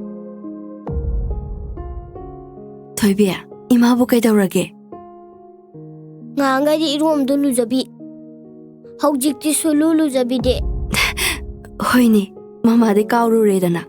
Asiday din niya, mama na luzabi radam ni. Lao, irosawas lao. Munga, kaya kita rino. Ma, ay ko biro ta sawi tong. Ima wam ta haiki. Langling ma pimaron kara. Kaya na mabu puraga kar lemina rusuo. Imong sida di mana. Set ꯏꯟꯕ ꯌꯥꯕ ꯐꯤ ꯑꯝꯇꯁꯨ ꯂꯩꯇꯦ ꯏꯃꯥ ꯃꯗꯨ ꯃꯤꯅ ꯎꯔ ꯐꯖꯕ ꯅꯠꯇꯦꯗ ꯏꯃꯥꯒ ꯄꯨꯟꯅ ꯆꯠꯂꯒ ꯑꯗꯨꯝ ꯂꯩꯃꯤꯟꯅꯔꯨꯔꯣ ꯍꯣꯏꯅꯦ ꯏꯆꯥꯅ ꯍꯥꯏꯔꯤꯁꯤꯁꯨ ꯆꯨꯝꯃꯤꯅꯦ ꯑꯩꯒꯤ ꯋꯥꯈꯜꯁꯤꯗꯗꯤꯅꯦ ꯑꯩꯒꯤ ꯏꯃꯧꯗ ꯑꯣꯏꯅ ꯈꯜꯂꯨꯔꯦꯅꯦ Hey diddle diddle, Hey, diddle, diddle. the cat and the fiddle, The cat and the the fiddle. cow jumped over the moon. ꯁꯤꯁꯦ ꯃꯃꯥꯒ ꯂꯥꯏꯔꯤꯛ ꯄꯥꯃꯤꯟꯅꯕꯗꯒꯤ ꯂꯥꯏꯔꯤꯛ ꯌꯥꯝ ꯍꯩꯗꯧ ꯃꯥꯜꯂꯦꯗ Hayde bobo.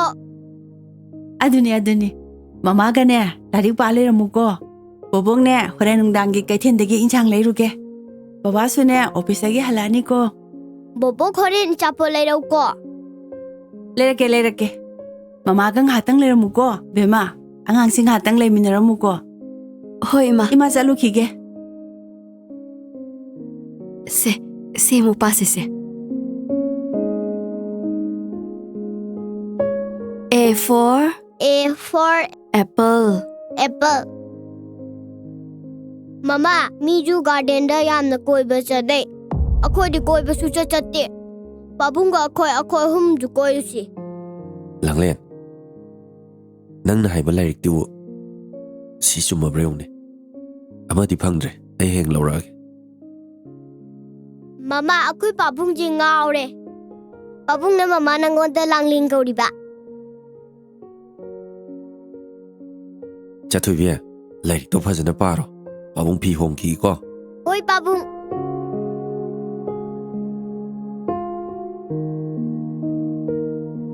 Thôi bia, laric se pa tho si se. Se.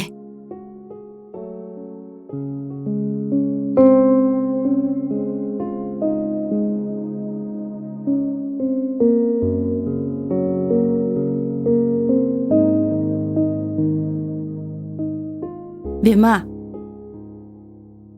ꯏꯆꯥꯒꯤ ꯃꯤꯠ ꯁꯤꯡꯅꯕ ꯍꯥꯏꯅꯅꯦ ꯏꯃꯥꯅ ꯀꯤꯍꯣꯝ ꯈꯣꯛꯂꯛꯏꯅꯦ ꯈꯣꯛꯂꯛꯇ꯭ꯔꯁꯨ ꯌꯥꯔꯁꯤꯕꯨ ꯍꯦ ꯏꯆꯥ ꯇꯨꯝꯅꯤꯡꯕ ꯐꯅꯕꯅꯤꯅꯦ ꯁꯦ ꯆꯥꯁꯜꯂꯣ 이마수 짜오.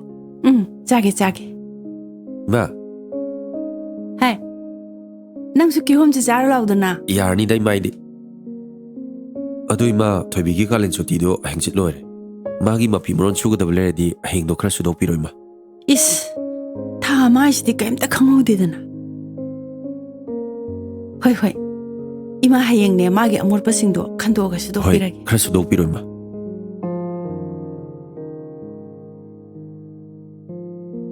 Mama tumninge tumorjlo. ꯉꯁꯥꯏ ꯇꯨꯝꯈ꯭ꯔꯕꯣꯏ ꯅꯤꯡꯉꯦ ꯍꯧꯖꯤꯛ ꯐꯥꯎꯕ ꯇꯨꯝꯃꯝꯗ꯭ꯔꯤꯅꯦꯍꯦ Mama, tumorjlo. Laobo mama.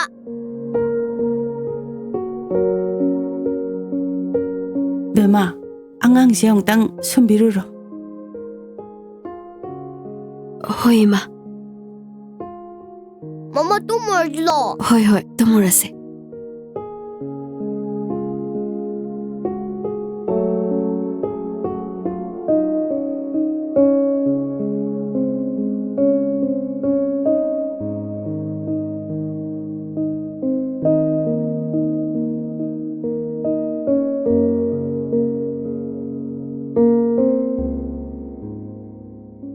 bunga 이마수 tumurage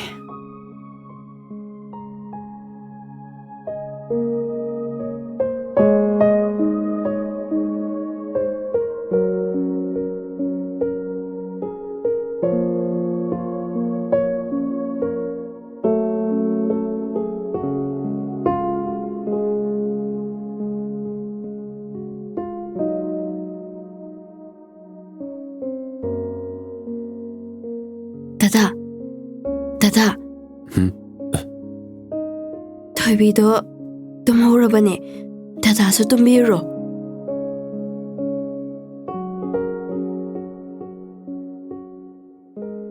ꯂꯥꯡꯂꯦꯟ ꯑꯩꯒꯤ ꯆꯥꯊꯣꯏꯕꯤꯁꯤꯅ ꯆꯠꯇ꯭ꯔꯤꯉꯩ ꯃꯥꯒꯤ ꯃꯊꯃꯣꯏ ꯄꯦꯟꯖꯅꯕ ꯅꯪ ꯉꯁꯤ ꯑꯍꯤꯡꯁꯤꯃꯇꯪꯗꯤ ꯅꯪ ꯃꯥꯒꯤ ꯃꯅꯥꯛꯇ ꯇꯨꯝꯕꯤꯌꯨ Hoy dada. ꯑꯗꯨ ꯂꯥꯡꯂꯦꯟ ꯅꯪꯅ ꯍꯥꯏꯕ ꯀꯣꯆꯤꯡ ꯃꯐꯝꯗꯨꯁꯨ ꯑꯩꯅ ꯉꯥꯡꯅꯔꯝꯃꯕꯅꯤ ꯊꯣꯏꯕꯤꯅ ꯕꯣꯔꯗꯤꯡꯗ ꯍꯦꯛ ꯆꯪꯈꯤꯕꯒ ꯅꯪ ꯃꯗꯨ ꯆꯠꯅꯕ ꯇꯧꯔꯣ Ado Thobise angaksu oiri yumdagi school adum chahanba yadabro. ꯑꯩ ꯍꯥꯏꯔ ꯑꯣꯐꯤꯁ ꯆꯠꯅꯕ ꯍꯣꯠꯅꯕꯗ ꯃꯥꯕꯨ ꯀꯔꯤꯝꯇ ꯌꯦꯡꯁꯤꯟꯕ ꯉꯝꯗ꯭ꯔꯦ ꯁ꯭ꯀꯨꯜꯅꯒ ꯂꯥꯞꯄꯅꯦ ꯌꯨꯝꯒꯤ ꯃꯤꯔꯣꯜꯅꯒ ꯂꯩꯖꯗꯕꯁꯤꯗ ꯑꯩ ꯃꯥꯕꯨ ꯕꯣꯔꯗꯤꯡꯗ ꯑꯗꯨꯝ ꯊꯝꯕꯅ ꯐꯔꯦꯅ ꯃꯥꯕꯨ ꯑꯗꯨꯝ ꯊꯝꯃꯕꯅꯦ ꯐꯔꯦ ꯉꯁꯤꯁꯤꯝꯇꯪꯗꯤ ꯏꯆꯥꯒꯤ ꯃꯅꯥꯛꯇ ꯇꯨꯝꯕꯤꯔꯣ ꯍꯣꯏ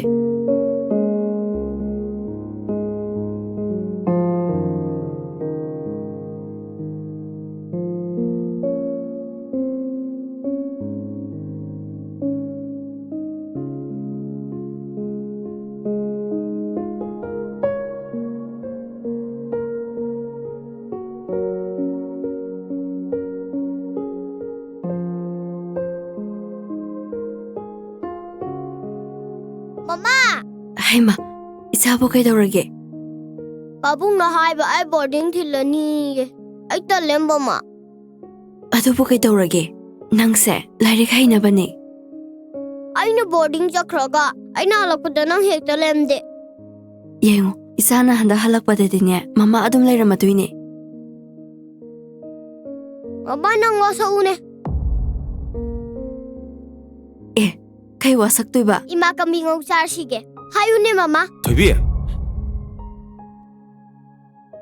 ꯊꯣꯏꯕꯤ ꯅꯪ ꯉꯁꯤꯒꯤ ꯆꯤꯟ ꯁꯦꯡꯉꯕ ꯂꯥꯛꯑꯣ ꯁꯦꯡꯇꯣꯛ ꯂꯥꯛꯑꯣ ꯄꯥꯕꯨꯡ ꯇꯜꯂꯦ ꯂꯥꯛꯑꯣ ꯇꯜꯂꯦ ꯂꯥꯛꯑꯣ ꯕꯁꯤ ꯇꯜꯂꯦ ꯆꯤꯟ ꯍꯥꯟꯅ ꯁꯦꯡꯇꯣꯛꯑꯁꯤ ꯂꯥꯛꯑꯣꯁꯦ ꯄꯥꯕꯨꯡ ꯇꯜꯂꯦ ꯆꯤꯟ ꯍꯥꯟꯅ ꯁꯦꯡꯇꯣꯛꯑꯁꯤ ꯂꯥꯛꯑꯣ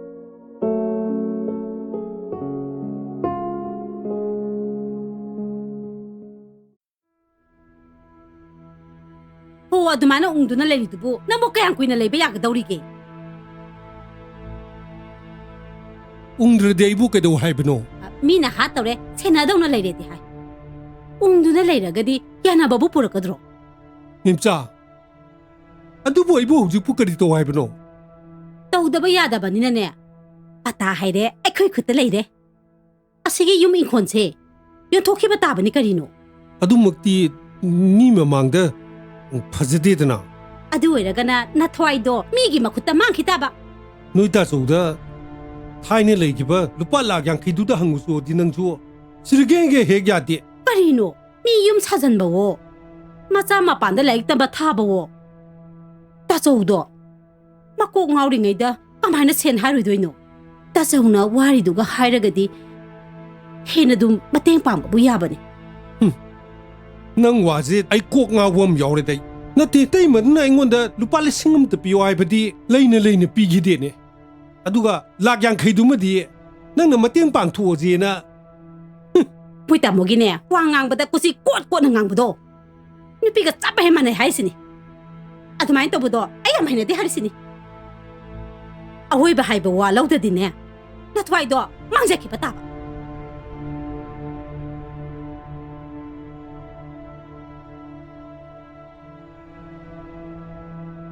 ꯑꯃꯔꯣꯝꯗꯕꯨꯗꯤ ꯑꯩꯅ ꯍꯧꯖꯤꯛ ꯂꯩꯔꯤꯕ ꯐꯤꯕꯝꯁꯤ ꯌꯥꯝꯅ ꯈꯨꯗꯣꯡꯊꯤꯅꯤꯡꯉꯥꯏꯗꯤ ꯑꯣꯏꯔꯕꯅꯤ ꯑꯩꯕꯨ ꯊꯋꯥꯏ ꯃꯥꯡꯕꯅ ꯐꯔꯤꯕꯔꯥ ꯅꯠꯇ꯭ꯔꯒ ꯏꯇꯩꯃ ꯍꯣꯏꯒꯤ ꯍꯤꯡꯒꯣꯜꯁꯤꯕꯨ ꯑꯩꯕꯨ ꯊꯥꯗꯣꯛꯈ꯭ꯔꯁꯤꯔꯥ ꯕꯨꯡꯉꯣ ꯏꯃꯥ ꯑꯉꯥꯡꯁꯤꯡꯕꯨ ꯂꯣꯏꯁꯤꯜꯍꯧꯔꯕꯣ ꯑꯧ ꯂꯣꯏꯁꯤꯜꯂꯧꯔꯕꯅꯤ ꯏꯃꯥ ꯍꯣꯏ ꯑꯩ ꯒꯥꯔꯤ ꯃꯃꯥꯏ ꯂꯩꯊꯣꯛꯑꯝꯃꯒꯦ ꯃꯣꯏ ꯂꯣꯏꯁꯤꯜꯂꯒ ꯑꯝꯇ ꯊꯣꯛꯂꯛꯑꯣ ꯍꯥꯏꯕꯤꯌꯨ ꯏꯃꯥꯅ ꯍꯣꯏ ꯍꯩꯃ ꯏꯁꯨ ꯊꯣꯛꯂꯛꯑꯦꯗꯅ ꯂꯥꯛꯑꯣ ꯏꯁꯨ ꯅꯥ ꯌꯦꯛꯄ ꯌꯥꯗꯦꯀꯣ ꯅꯪꯅ ꯄꯥꯝꯖꯕ ꯑꯆꯥꯄꯣꯠꯁꯤꯡꯗꯣ ꯂꯩꯔꯒ ꯕꯣꯕꯣꯛ ꯂꯥꯛꯇꯣꯏꯅꯤ ꯊꯣꯏꯕꯤ ꯕꯨꯕꯣꯛꯇꯅꯦ ꯆꯠꯂꯨꯈꯤꯒꯦ ꯍꯥꯏꯔꯝꯃꯣ ꯕꯣꯕꯣꯛ ꯆꯠꯂꯨꯈꯤꯒꯦ ꯌꯥꯔꯦ ꯅꯥꯒꯅꯨꯀꯣ ꯏꯁꯨꯁꯤꯗꯤ ꯕꯦꯝꯃ ꯉꯜꯂꯤꯉꯩꯁꯤꯗꯅꯦ ꯑꯉꯥꯡꯁꯦ ꯊꯤꯟꯗꯣꯛꯄꯤꯔꯨꯔꯣ ꯍꯣꯏ ꯏꯃꯥ ꯂꯥꯛꯑꯣ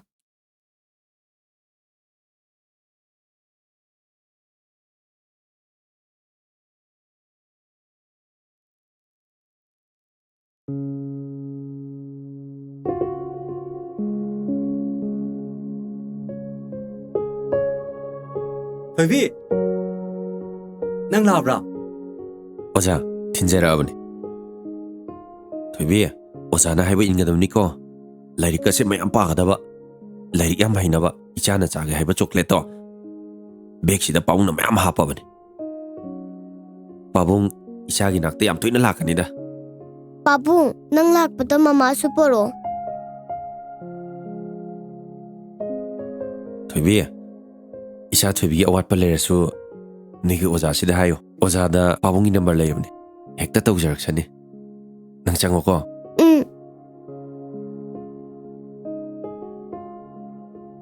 ꯊꯣꯏꯕꯤ ꯆꯪꯁꯤ ꯂꯥꯛꯑꯣ ꯃꯃꯥ ꯆꯪꯉꯒꯦ ꯍꯣꯏ ꯍꯣꯏ ꯂꯥꯛꯑꯣ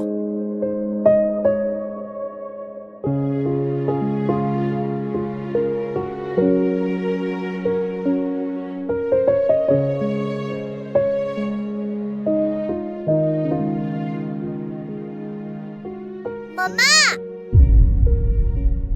ꯊꯣꯏꯕꯤ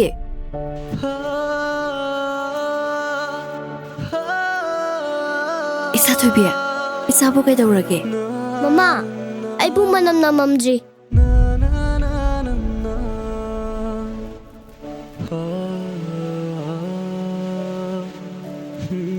ꯍꯣꯏꯅꯦ 이마디 까우루레라나 이차부네 이마나 만남 남맘드레 세 이마나네 이차부 만남 남맘게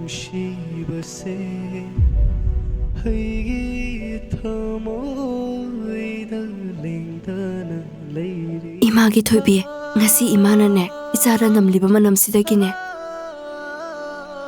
nakok phauba siktabu oresanu adugane tinye layet kudimak sangpangamdabu oresanu Mamane, nangi manakta toina lakani.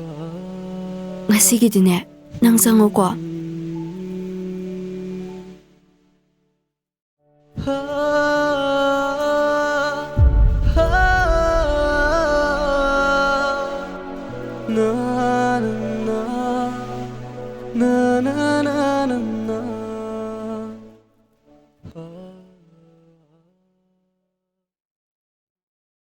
Hema, bunga. Ma, Nang ngasi office-idi ngandrane.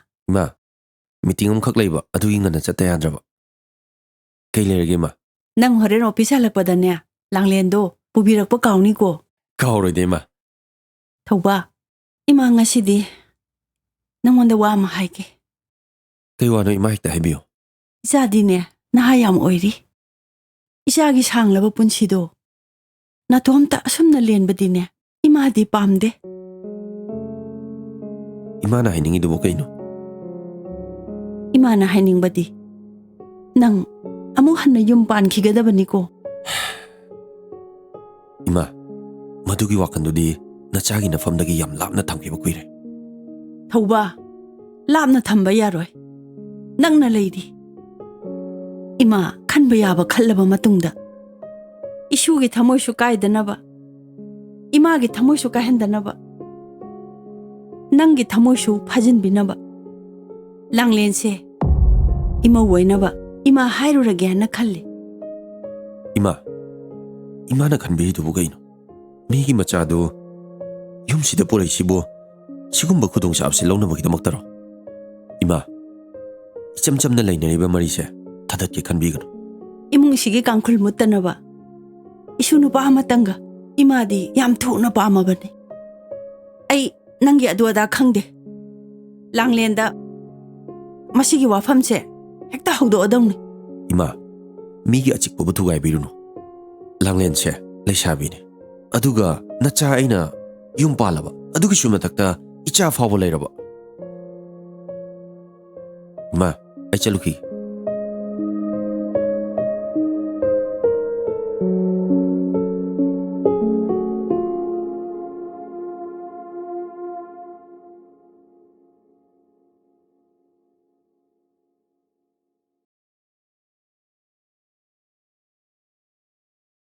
Babu,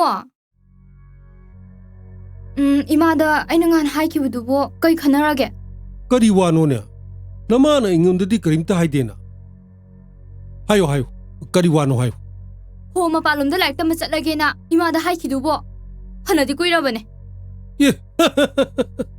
Phelo idenda lady bandangna. Mapalam ta laikta chatoi ba.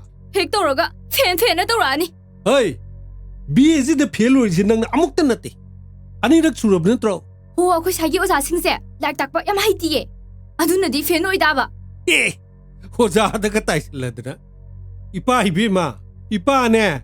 Nangonda sen thada dobuse. Ai tallabani. Ngasine aina sawtana ne. Hudan sidadani.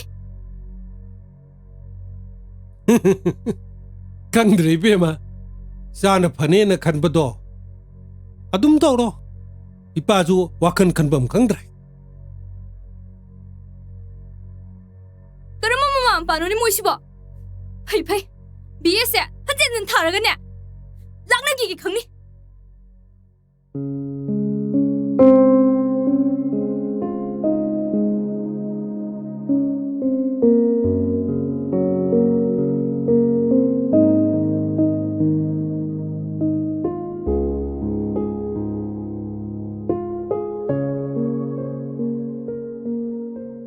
ꯂꯥꯡꯂꯦꯟ ꯗꯗꯥ ꯀꯩꯗꯧꯔꯦ exam ꯃꯌꯥꯁꯤꯗ ꯅꯪ ꯅꯁꯥ ꯅꯨꯡꯉꯥꯏꯇ꯭ꯔꯕꯣ ꯀꯩꯁꯨ ꯇꯧꯗꯦꯗ ꯀꯔꯤꯒꯤꯅꯣ ꯅꯪꯅ ꯑꯗꯨꯛ ꯌꯥꯝꯅ ꯅꯕꯨꯛꯅꯤꯡ ꯁꯣꯟꯊꯕꯒꯨꯝꯅ ꯂꯩꯗꯣ ꯂꯥꯡꯂꯦꯟ ꯑꯩꯉꯣꯟꯗ ꯀꯔꯤꯝꯇ ꯀꯣꯏꯒꯅꯨ ꯅꯪꯒꯤ ꯑꯋꯥꯠꯄ ꯂꯩꯔꯁꯨ ꯑꯩꯉꯣꯟꯗ ꯍꯦꯛꯇ ꯍꯥꯏꯌꯣ ꯗꯗꯥ ꯑꯩꯒꯤ ꯑꯋꯥꯠꯄꯕꯨꯗꯤ ꯀꯩꯁꯨ ꯂꯩꯇꯤꯌꯦ ꯏꯃꯥꯗꯣ ꯉꯁꯤꯗꯤ ꯑꯩ ꯌꯥꯝ ꯅꯤꯡꯁꯤꯡꯉꯤ ꯂꯥꯡꯂꯦꯟ ꯅꯪꯅ ꯏꯃꯥꯗꯨꯒꯤ ꯃꯅꯥꯛꯇ ꯆꯠꯂꯨꯁꯦ ꯍꯥꯏꯕꯁꯨ ꯍꯦꯛꯇ ꯌꯥꯗꯦ ꯑꯩꯒꯤꯗꯤ ꯍꯧꯖꯤꯛꯁꯨ ꯍꯥꯏꯔꯤꯁꯤꯅꯦ ꯅꯪꯅꯕꯨ ꯆꯠꯄ ꯄꯥꯝꯃꯤ ꯍꯥꯏꯔꯗꯤ ꯍꯧꯖꯤꯛ ꯍꯦꯛꯇ ꯆꯠꯁꯦꯁꯨ ꯆꯠꯂꯨꯁꯦ ꯗꯗꯥ ꯏꯃꯥꯒꯤ ꯃꯅꯥꯛꯇ ꯆꯠꯂꯕꯁꯨ ꯑꯩꯒꯤ ꯃꯥꯏ ꯄꯥꯛꯄ ꯃꯤꯀꯨꯞ ꯑꯃ ꯄꯨꯗꯨꯅ ꯆꯠꯇ꯭ꯔꯕꯗꯤ ꯑꯩ ꯏꯃꯥꯒꯤ ꯃꯅꯥꯛꯇ ꯆꯠꯄ ꯄꯥꯝꯗ꯭ꯔꯦ ꯅꯪꯅ ꯈꯟꯖꯔꯤꯕꯗꯣ ꯄꯨꯝꯅꯃꯛ ꯊꯨꯡꯖꯅꯕ ꯅꯪ ꯍꯧꯖꯤꯛ ꯄꯨꯛꯅꯤꯡ ꯁꯣꯟꯊꯕ ꯌꯥꯕ ꯅꯠꯇꯦꯀꯣ ꯑꯗꯨꯒ ꯅꯪꯒꯤ ꯀꯣꯆꯤꯡꯒꯤ ꯐꯤꯗꯨꯁꯨ ꯑꯩꯅ ꯀ꯭ꯂꯤꯌꯔ ꯇꯧꯊꯣꯛꯑꯝꯃꯕꯅꯤ ꯗꯗꯥ ꯅꯈꯣꯏꯁꯦ ꯑꯩꯅ ꯃꯔꯝ ꯂꯩꯇꯅ ꯌꯥꯝ ꯋꯥꯍꯜꯂꯦꯀꯣ ꯑꯁ ꯍꯦ ꯁꯦꯜ ꯆꯕꯨꯜ ꯑꯃꯅꯁꯨ ꯂꯩꯕ ꯐꯪꯉꯔꯣꯏꯗꯕ ꯑꯩꯈꯣꯏꯒꯤꯗꯃꯛꯇ ꯅꯪꯅꯁꯨ ꯃꯇꯦꯡ ꯃꯌꯥꯝ ꯑꯃ ꯄꯥꯡꯉꯤꯁꯤꯗꯤ ꯑꯩꯅꯕꯨ ꯀꯩ ꯃꯇꯦꯡ ꯄꯥꯡꯂꯗꯅ ꯃꯃꯥ ꯀꯥꯏꯅꯕꯗ ꯊꯃꯣꯏ ꯀꯥꯏꯔꯒꯗꯕ ꯑꯩꯒꯤ ꯏꯆꯥꯁꯦ ꯅꯪꯅ ꯃꯇꯦꯡ ꯄꯥꯡꯕꯤꯕꯗꯒꯤ ꯏꯆꯥꯒꯤ ꯊꯃꯣꯏ ꯀꯥꯏꯍꯟꯗꯕꯅꯤ ꯗꯗꯥ ꯃꯗꯨꯗꯤ ꯃꯇꯦꯡ ꯅꯠꯇꯤꯌꯦ ꯃꯤ ꯑꯃꯅ ꯃꯤ ꯑꯃꯒꯤ ꯃꯐꯝꯗ ꯎꯠꯐꯝ ꯊꯣꯛꯄ ꯃꯤꯅꯨꯡꯁꯤꯗꯣ ꯈꯛꯇꯅꯦ ꯁꯤꯒꯤ ꯋꯥꯔꯤꯁꯦ ꯇꯣꯛꯑꯁꯤꯗ ꯂꯥꯡꯂꯦꯟ ꯑꯗꯣ ꯅꯪꯅ ꯍꯦꯛ ꯃꯥꯏ ꯄꯥꯛꯄꯒ ꯏꯃꯥꯒꯤ ꯃꯅꯥꯛꯇ ꯆꯠꯀꯅꯤ ꯍꯥꯏꯕꯗꯣ ꯃꯗꯨꯃꯛ ꯐꯪꯅꯅꯕ ꯅꯪ ꯍꯣꯠꯅꯗ ꯌꯥꯗꯕꯅꯤꯀꯣ ꯗꯗꯥ ꯑꯩ ꯀꯩꯅꯣꯝꯇ ꯍꯥꯏꯒꯦ ꯀꯔꯤꯅꯣ ꯍꯦꯛꯇ ꯍꯥꯏꯌꯨꯅꯦ ꯑꯩ ꯂꯥꯏ ꯈꯨꯔꯨꯝꯕ ꯑꯝꯇꯪ ꯆꯠꯅꯤꯡꯉꯤ ꯑꯩꯕꯨ ꯑꯝꯇ ꯄꯨꯕꯤꯌꯨ ꯗꯗꯥ ꯍꯦ ꯑꯦꯛꯖꯥꯝ ꯃꯌꯥꯁꯤꯗ ꯂꯥꯏ ꯈꯨꯔꯝ ꯊꯣꯛꯄꯁꯨ ꯌꯥꯝ ꯐꯩ ꯆꯠꯁꯤ ꯍꯌꯦꯡꯃꯛ ꯁꯣꯏꯗꯅ ꯆꯠꯁꯤꯀꯣ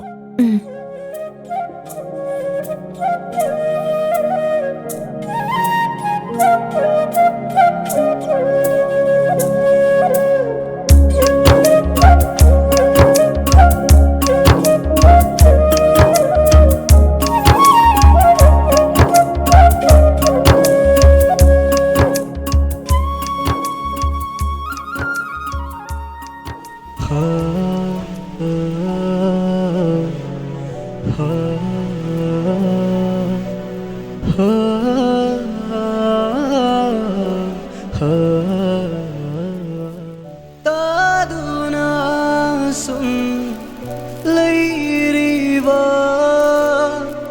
yengduna sum leiriba Nangi mai thong dudani Nangi minok dudani Wakalita Dada Dasi Thamoini ngai thembiriba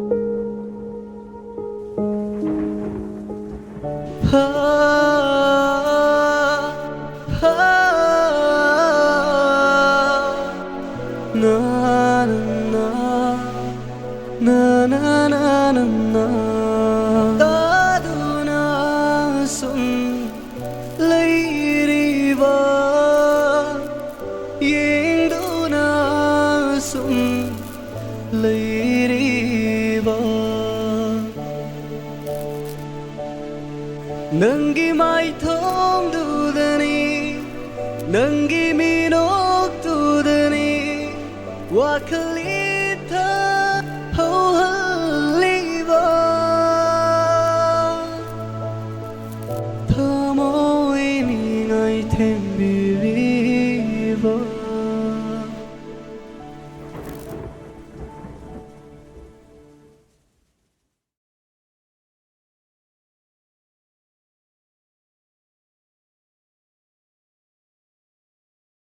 Hai, Lang Liên.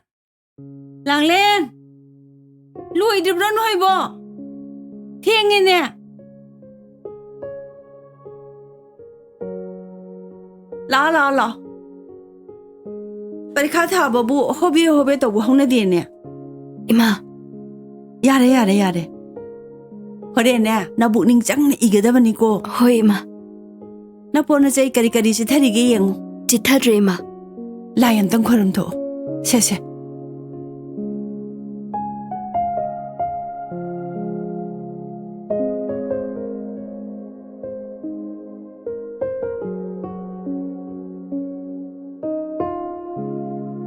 Chắc lúc khi kia Ima. Hoi, ninh chị dẫn nó chạy lúc cô.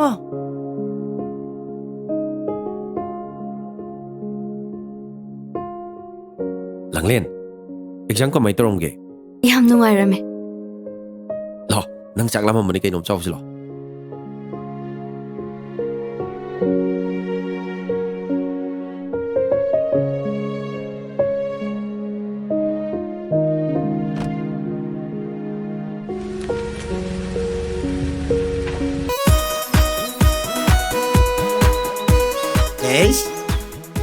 Masida nupi masa malaib sidi.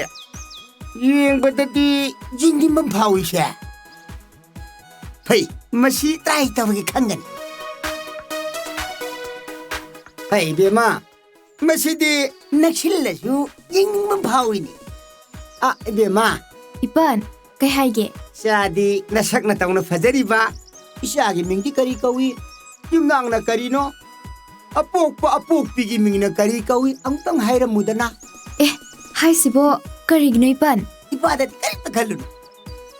Isabu ka nagi masano. Ang to hayu na. Kay no Ipan, ay mukhang dabra niya. Bema, ipadi ahan gawa silag baga. Noy gumbi, inkat lagpi lay sabi masasing siya. Sak ang takang. Ipan, ay awang lay kagi, toy bi masane. Kori toy bagi. Hoi. Tikaga tau ba thukbong ge.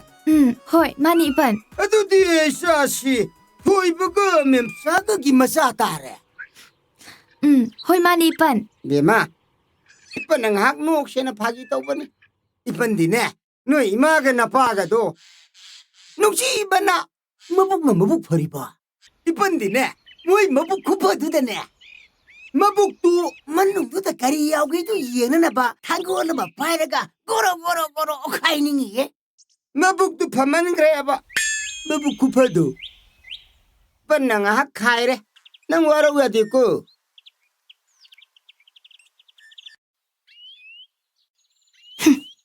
Mi kwai na mau thiba lui aisi chongreda. Is masibu khangdadra imonga oiruga. Kahi walak pada aise mamang sangoi da tumne aba. Freedom ningai oiba misaksing asigi freedom ngasigi mirol na tung induna kunai asi manglom da purak na bo hotnagadabani haina mahak. Ima, ay na nagtakib exam do. Ay yaure Ima. Isa mo yaure Eva. Hoi Ima. Nungai na ko. Adudi, Ima kay tiyan naging nga chok malay rurage. Ima isa ako'y tungaga pun na jamin nagadaw ni ko.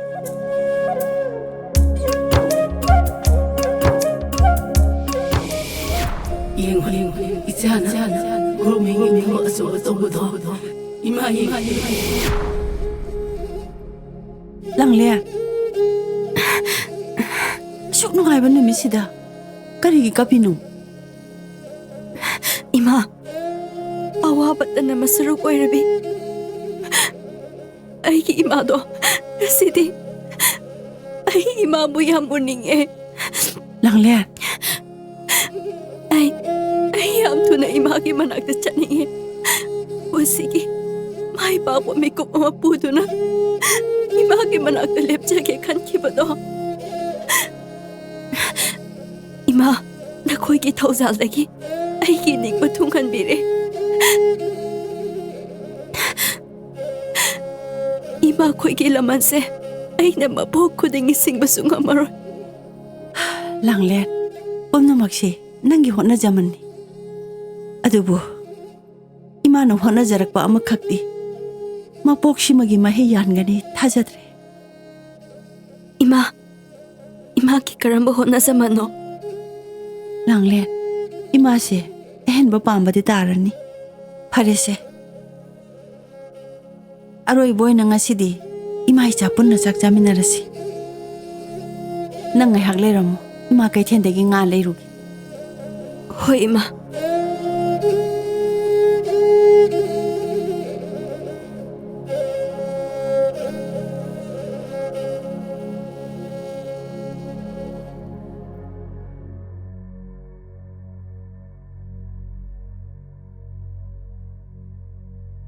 Thaba, ne ambadi pilin challa mina khangdre hai.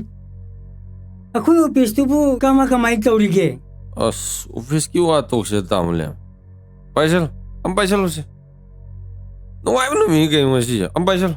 Thaba, kaya no ngasi taurisibo. Ta da ngasi se ai chen pi mai pa pui khwai no ai no mi ne ha ga. Ye, nangi bu ne chal lai berne. Ye. Ai gi chal lai na. Faraj fatra zo ai san da. MCS officer ni ke no. Farese. Ai se ko ka ngau ba me yare. Pungki ju ai ang wa thiang re. Sala na ba taur se ba. Yare, chala je. Thakso. Ado, pe ma cham tang di pai je ba. Tada. Kitang ai sedum haijan biro. Tada. Sedek sedang haijan biro. Piktak na. Ai ge. Paisal lo. Thauba, nangi lungai ba phongdok pada nayam ba ai di si tar ba. Siroida. Na uli ji. Sa. Paisal.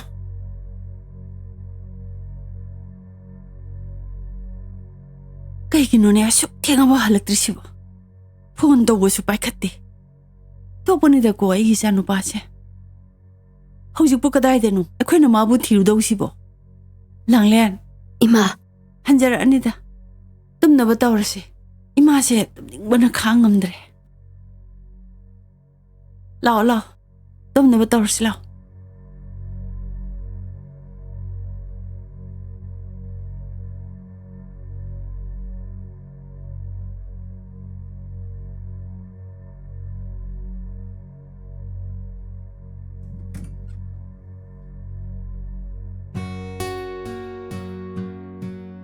Dada. Madam, congratulations.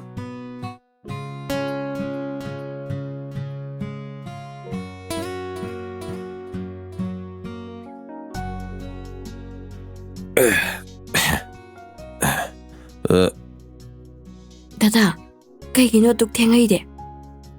Kaino ninda Langlen. Nangi ngasi nungai ba pau sida. Nungai man gidana imanabaga pullure. Nang sawa de ko. Dada, ngasi na ngasi ore. Matungdadi amuhana tawbigano. Imana su nungai kiroye. Dada, sidagidi ay yumda amu hankrage. Kari. Nang yum sakrage ba. Ay yumda hankrage. Langlen, nangna yum sidagi chatkibda. Kanano no honda tingdusi. Chakra. Naning tap chakra. Aigidamak dada khoina wabikiba mayamdo. Aigi punsina kaitongnungda kauba ngamoy. Natsalna madu pumna makilaman. Nongmadi soidana singkiniye. Yare. Tabayan. Laman gidamak kalaga. Dangina tingpang kiw lete. Yang aigi masa. Ukjil yam jawai. Aduga isu magumna jil jawai. Aduga aigi jatoy binadi. Kambal jawai. Kari, thobibo. Maduna natro. Mama sunat naman ang onda. Ima ay nakaurito.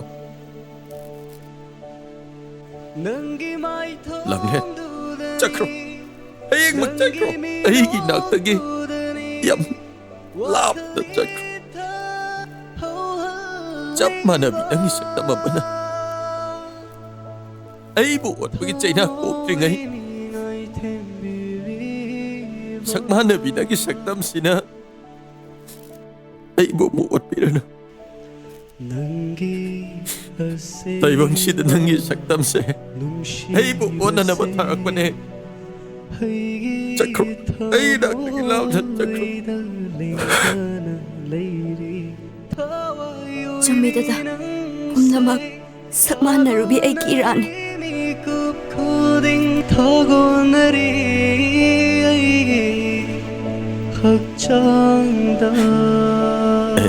Langlen Dabung si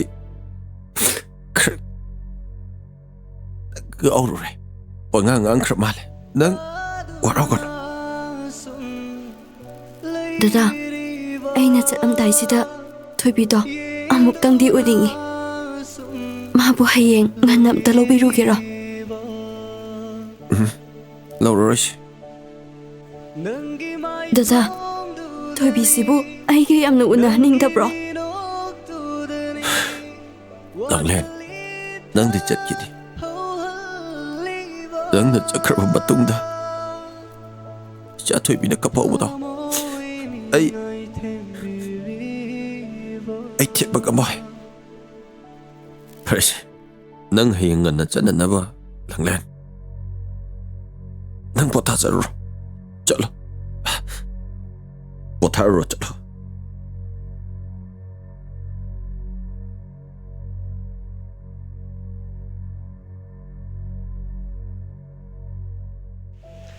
Nangi asemba Nungshibase Haigi thamoida lengdana leiri Thawayoy vinang se Thagonari mikup khuding Thagonari Bema Chana chattaba yade hairabanina Chatkiba tabani Ima Posting mapamda hana chatlukige Aduga yumdi kona chatlage Nang da thauba thilangadawsu Magi su aruba thaba ama leire haire Ima adugi di kaisu kaidi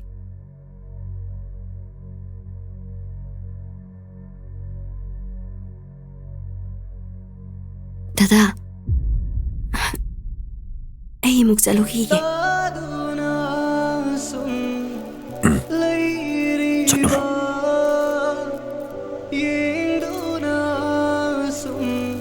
Ima, nasamuk sa lukige. Yare. Langlen, nang nasalamday sida. Imana nangonda haningbadi. Yum sida. Nang gasakman nabi amagidama. Kaya na may salang huri haibase. Nang matampur na magdaning singuko. Ima. Pare. Nang taluro.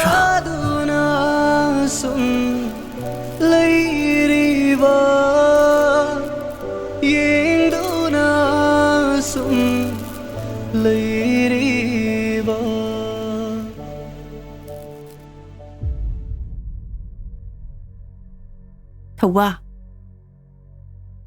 Nang nazal sibo nga sidang dit tinbiruba yaban niko. Ima, matanda chachakrasana. Matanam laga achana itanda halakadabado. Adusu khalawdaba yade.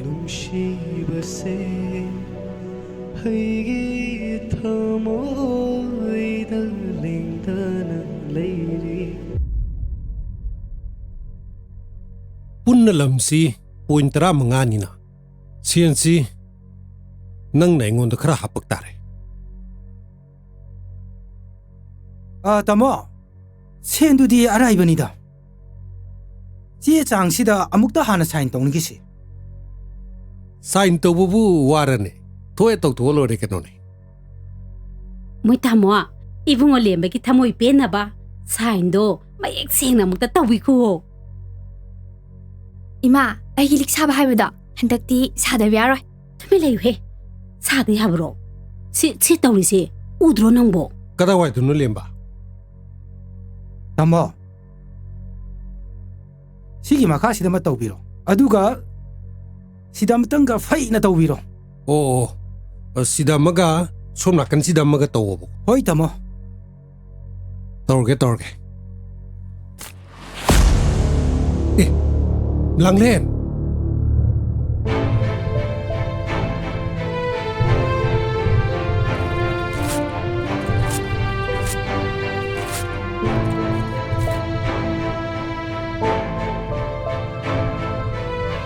ꯀꯅꯥꯒꯤ ꯂꯝꯅ ꯈꯨꯔꯥꯇꯣꯟꯅ ꯌꯣꯟꯗꯣꯏꯁꯦ ꯃꯄꯨ ꯅꯠꯇꯕ ꯅꯪꯅ ꯃꯤꯒꯤ ꯂꯝ ꯌꯣꯟꯒꯦ ꯈꯜꯂꯗꯤ ꯅꯪ ꯍꯨꯔꯥꯟꯕ ꯅꯠꯇ꯭ꯔꯗꯤ ꯀꯅꯥꯅꯦ ꯍꯥꯏꯒꯦ ꯍꯥꯏꯅꯣ ꯂꯥꯡꯂꯦꯟ ꯀꯅꯥꯒꯤ ꯂꯥꯡꯂꯦꯟ ꯑꯩꯉꯣꯟꯗ ꯂꯥꯡꯂꯦꯟ ꯀꯧꯔꯤꯕ ꯅꯪ ꯀꯅꯥꯅꯣ ꯑꯃꯨꯛ ꯍꯟꯅ ꯀꯧꯕꯤꯔꯛꯀꯅꯣ ꯑꯇꯥꯕ ꯃꯤꯅ ꯑꯩꯁꯦ ꯁꯥ ꯉꯥꯒꯤ ꯆꯧꯗꯥꯅꯗ ꯃꯥꯟꯈꯤꯅꯤ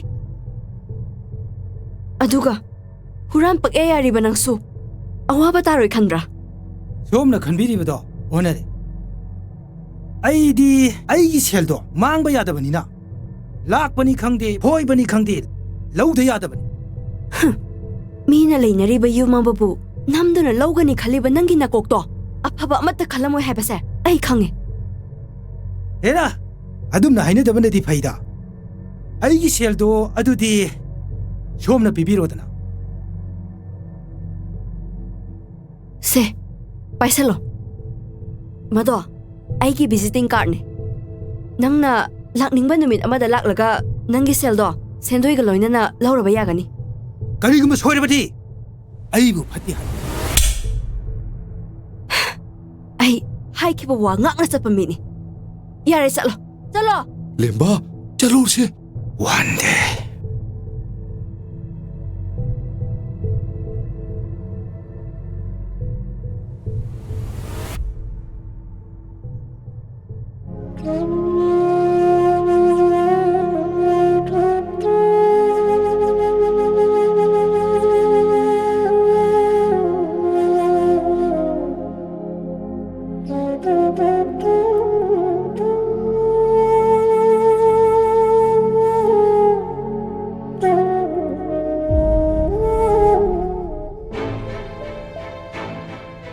ꯈꯨꯔꯥꯇꯣꯟ 이놈자 ꯑꯩꯒꯤ 이마디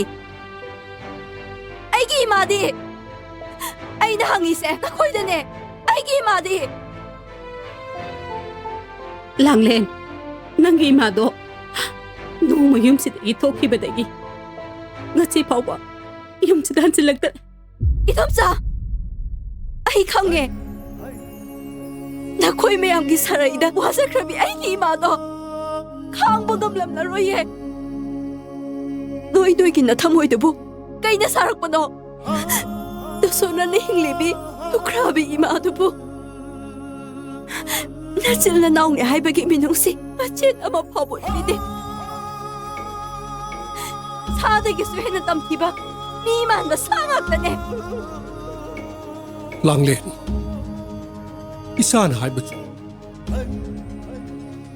ꯈꯨꯔꯥꯇꯣꯟꯁꯦ ꯁꯥꯗꯒꯤꯁꯨ ꯍꯦꯟꯅ ꯋꯥꯈꯜ ꯊꯦꯟꯕ ꯑꯁꯤꯕꯒꯨꯝꯅ ꯃꯆꯥ ꯃꯁꯨ ꯃꯆꯤꯟ ꯃꯅꯥꯎ ꯃꯁꯛ ꯈꯪꯗꯕ ꯇꯨꯝꯂꯨꯔꯕ ꯅꯪꯒꯤ ꯈꯨꯔꯥꯇꯣꯟꯁꯦ ꯏꯁꯥꯅ ꯉꯁꯤ ꯍꯧꯗꯣꯛꯄꯤꯔꯦ ꯑꯄꯣꯛꯄ ꯏꯄꯥꯗꯣ ꯂꯩꯈꯤꯗ꯭ꯔꯕꯁꯨ ꯑꯩꯒꯤꯗꯃꯛꯇꯗꯤ ꯈꯨꯔꯥꯇꯣꯟ ꯂꯩꯔꯤ ꯍꯥꯏꯅ ꯆꯥꯎꯊꯣꯛꯆꯔꯕꯒꯤ ꯃꯍꯩꯔꯣ ꯉꯁꯤꯗꯤ ꯑꯩꯕꯨ ꯃꯃꯥ ꯀꯥꯏꯅꯕ ꯃꯆꯥ ꯑꯣꯏꯍꯜꯂꯤꯕꯁꯦ ꯂꯥꯡꯂꯦꯟ ꯅꯗꯣꯝꯆꯥ ꯑꯩꯁꯦ ꯀꯌꯥꯗ ꯋꯥꯈꯜ ꯊꯦꯜꯂꯨꯔꯕꯅꯣ ꯂꯥꯟꯗꯕ ꯏꯆꯥꯅ ꯉꯁꯤꯗꯤ ꯅꯗꯣꯝꯆꯥ ꯑꯩꯕꯨ ꯂꯦꯞꯅ ꯃꯥꯏꯊꯤꯕ ꯄꯤꯕ ꯉꯝꯂꯦꯗꯣ ꯑꯩ ꯁꯥꯎꯗꯦ ꯂꯥꯡꯂꯦꯟ 이놈자 ꯇꯣꯛꯄꯤꯔꯣ ꯅꯪꯒꯤ ꯇꯥꯠꯀꯤ ꯅꯥꯎꯁꯨꯡ ꯋꯥꯍꯩ ꯈꯔꯗꯨꯅ ꯑꯩꯒꯤ 이마ꯒꯤ ꯃꯁꯤꯒꯤ ꯃꯃꯜ ꯂꯦꯞꯄ ꯈꯛ ꯌꯥꯔꯣꯏ ꯉꯁꯤꯗꯒꯤ ꯅꯨꯃꯤꯠ 5ꯅꯤꯁꯤꯒꯤ ꯃꯅꯨꯡꯗ ꯑꯩꯒꯤ 이마ꯕꯨ ꯑꯩꯒꯤ ꯈꯨꯠꯇ ꯁꯤꯟꯅꯒꯗꯕꯅꯤ ꯀꯔꯤꯒꯨꯝꯕ ꯃꯗꯨ ꯉꯝꯗ꯭ꯔꯕ ꯅꯈꯣꯏ ꯑꯅꯤꯕꯨ ꯃꯤꯍꯥꯠꯄꯒꯤ ꯆꯩꯔꯥꯛ ꯐꯪꯍꯟꯕ ꯍꯥꯏꯕꯁꯦ ꯑꯩꯒꯤ ꯋꯥꯁꯛꯅꯤ ꯀꯔꯤꯒꯨꯝꯕ ꯃꯗꯨ ꯍꯦꯛ ꯉꯝꯗ꯭ꯔꯕ ꯑꯩ ꯂꯥꯡꯂꯦꯟ ꯅꯠꯇꯦ 이제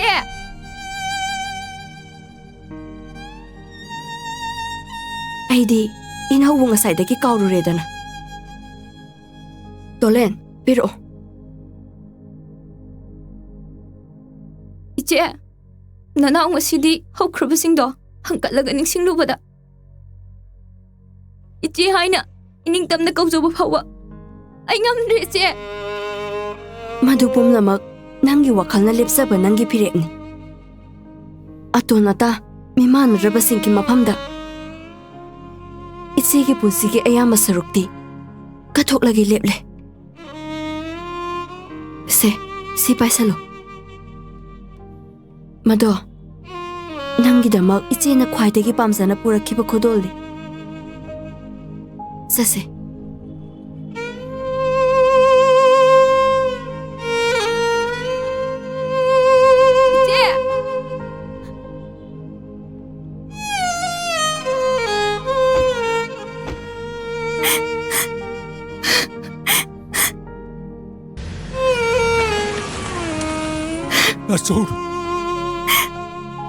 Tasoura, nanawa igitabagtan. Kaya nawapikip. Ay nangangaway na may napumata. Asul may nahawag na karingi puri manaway na. Tasoura pabuhom tingkipat. Ay nagasikan lo rin mawakal na sila.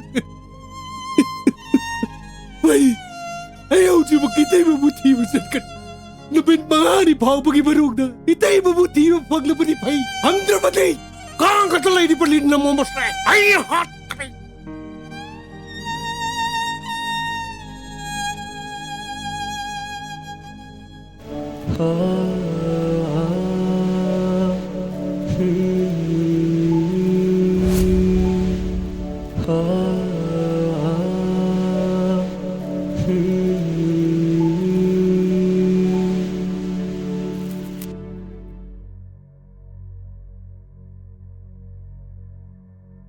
Dada.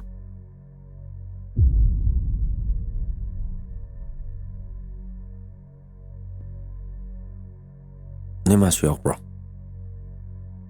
Yaurokte. Imado pubirake haide. Dada, nachalgi punsise. Mama mapa leitaba masa haibado. Oyu tamlamlamale. Ay, nangai do kino lang. Imado, yumdagi thokibadagi adu manzalaktra male. Ay, imabu uba phanglaktre. Imabu yumdagi thokibdi hanjalaktre ba. Pumnamakse. Egi laibakini khalage. Nongmata nungaiba machet amata phangkitraba aigi imado. Harau minok amatangdi tamhange khankiba aigi wakhalni. Asidi ari matari dada. Langlen. Nangi tamoy da phorong da bachina do.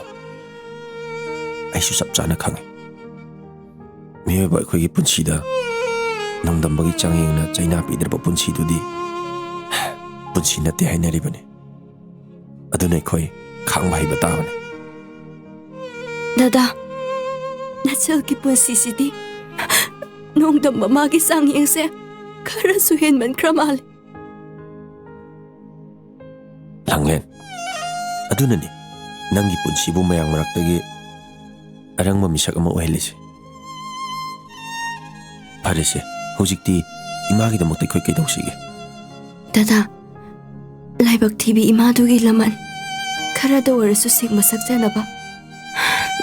Laibak thiraba old age home da lairiba. Ahlaman singi mafamda nachal amuktangi thamoi sengna nizabado. Ayamna pami dada. Langlen, nangi apamdo pangthokpada aisu angama mateng soidana panganida.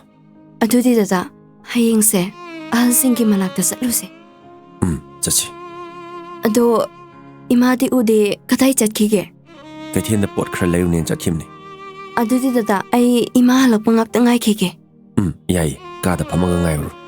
Chango chang.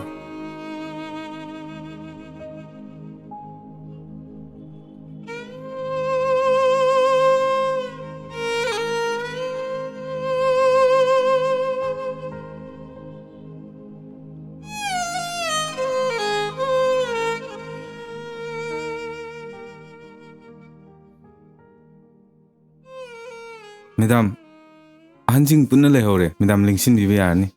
Changsi.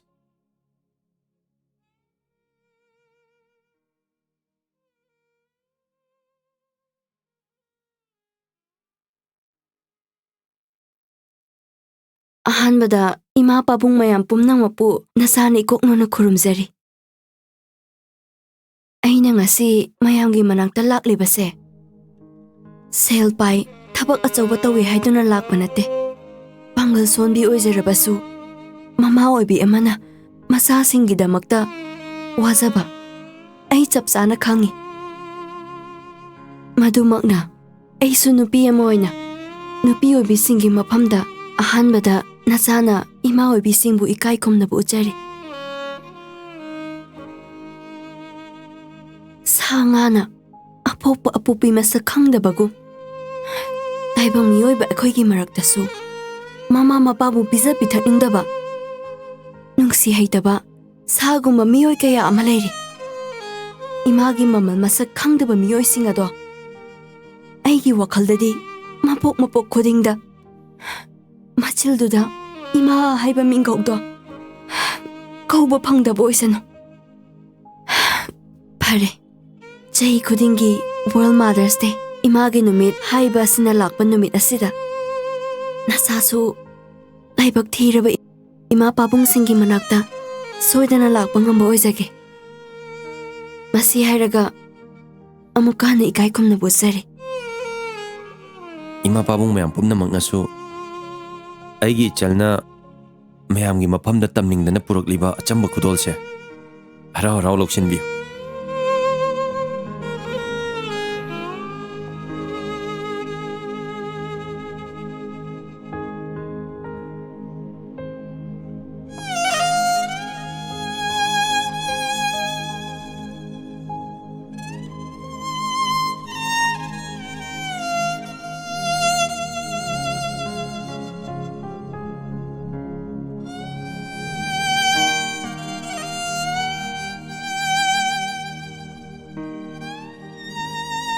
Dada, ada ima ama wadahba male. Magi su saru amta thungmiruse. Hoi, piramas.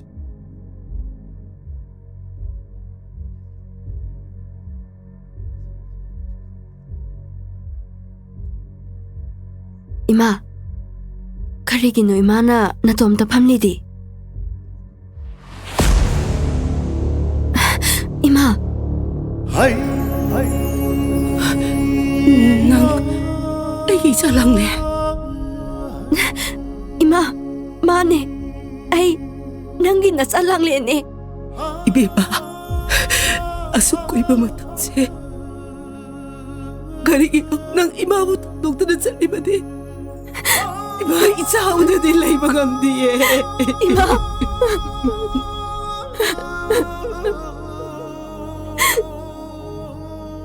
Ima.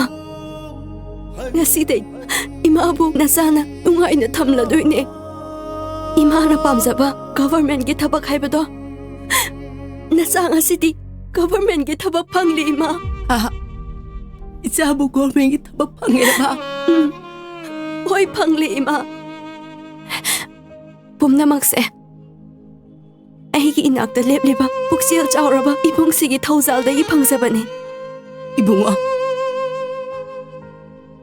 Ima, langlen na ibu pangtatagat pire. Punamakse, magi hona zaman. Langlen, matam kuy na kay naruraba. Mama macha ani kangawda na tingna pamikupta. Ima pangjabagi nangonda pauriba nungay ba do. Aysu saru yazari.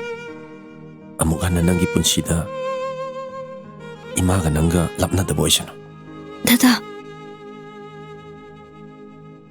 Parese. Imase, yumda pubi na mators. Pura da bane. Ima, pabong na tambiramba, ay ko'y yumduda, ngasida gidi. Ima ka lemin narura da bane. Ma, jalasi ko ima. Aturi dada, official singa, amuktang unarase. Hoy, unarase. Ima, mangtabi. Ima, dase, lao.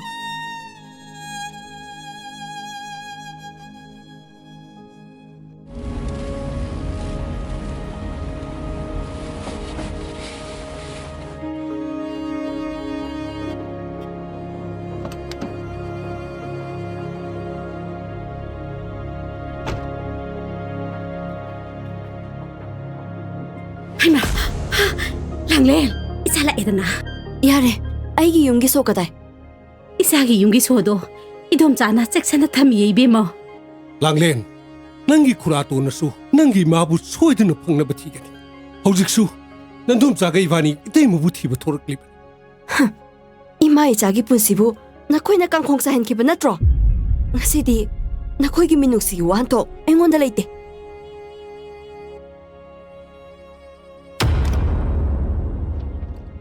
이때마 이때마 ꯈꯨꯔꯥꯇꯣꯟ 이돔ꯆꯥ 이참 ꯆꯝꯖꯕꯤ 이마 아시부 ꯍꯤꯡꯁꯥꯕꯤꯒꯤ Sri ꯋꯥꯁꯛꯀꯨꯝ ꯁꯛꯆꯤꯟꯗꯨꯅ ꯏꯃꯥꯕꯨꯅꯦ ꯑꯃꯨꯛ ꯍꯟꯅ ꯅꯝꯁꯤꯟꯗꯨꯅ ꯊꯝꯒꯦ ꯈꯟꯕꯤꯒꯅꯨ ꯂꯥꯡꯂꯦꯟ ꯏꯆꯥꯅ ꯍꯥꯏꯕ ꯆꯨꯝꯃꯤ ꯅꯗꯣꯝꯆꯥ ꯅꯈꯣꯏꯗ ꯌꯥꯝꯅ ꯂꯥꯟꯈ꯭ꯔꯦ 이자는 ngasi디 나돔자다 낭닝방 낭보다 나돔자 kaisu sauraroye ꯂꯥꯡꯂꯦꯟ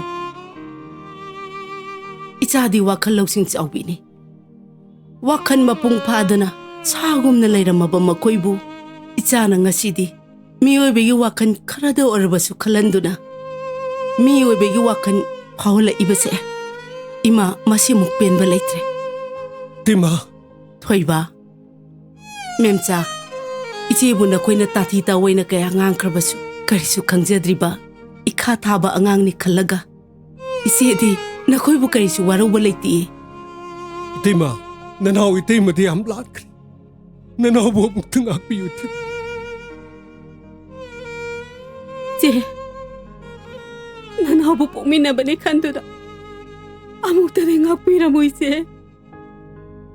isegi mafamda yamna lan kare ise 맴자 토이바 이때이마 kaisu khandi haredana 미는 우라가 파즈데 yumda chasi 호이 이때마 자치 이때마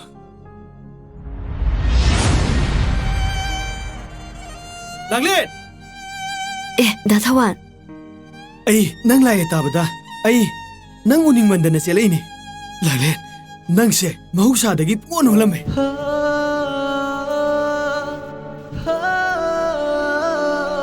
ꯂꯥꯡꯂꯦꯟ 다다 ꯉꯁꯤꯗꯒꯤꯗꯤ ꯅꯪ ꯏꯪꯅ ꯆꯤꯛꯅ ꯏꯃꯥꯒ ꯅꯈꯣꯏ ꯄꯨꯟꯅ ꯅꯨꯡꯉꯥꯏꯅ ꯄꯥꯟꯕ ꯑꯣꯏꯌꯨ ꯐꯔꯦ ꯑꯗꯨꯗꯤ ꯑꯩ ꯑꯃꯨꯛ ꯆꯠꯂꯨꯈꯤꯒꯦ 다다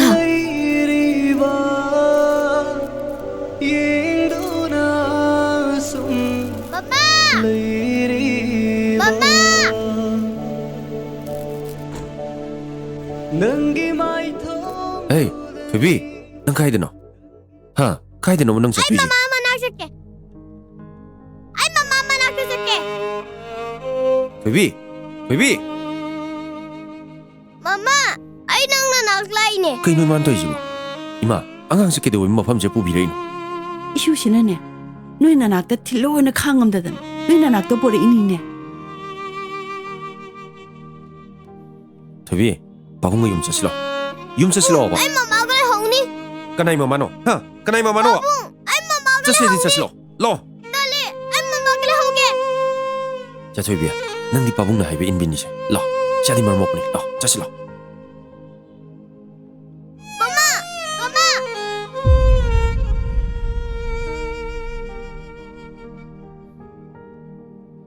이마게 되비 마마나부 마사기 만악다 레이테나 까나기 만악다 레이루니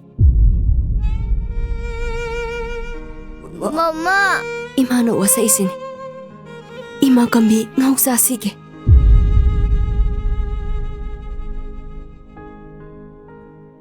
이사부네 이마나 가이동웅다 타도오예 랑렌 이마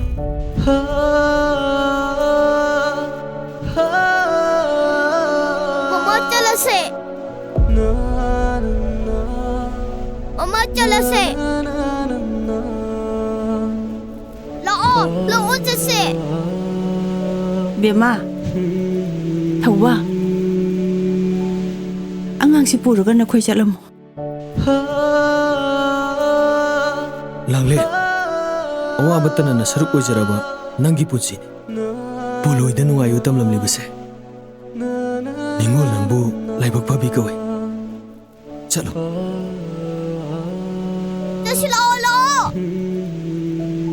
ꯅꯪꯒꯤ ꯑꯁꯦꯡꯕ ꯅꯨꯡꯁꯤꯕꯁꯦ ꯑꯩꯒꯤ ꯊꯃꯣꯏꯗ ꯂꯦꯡꯗꯅ ꯂꯩꯔꯤ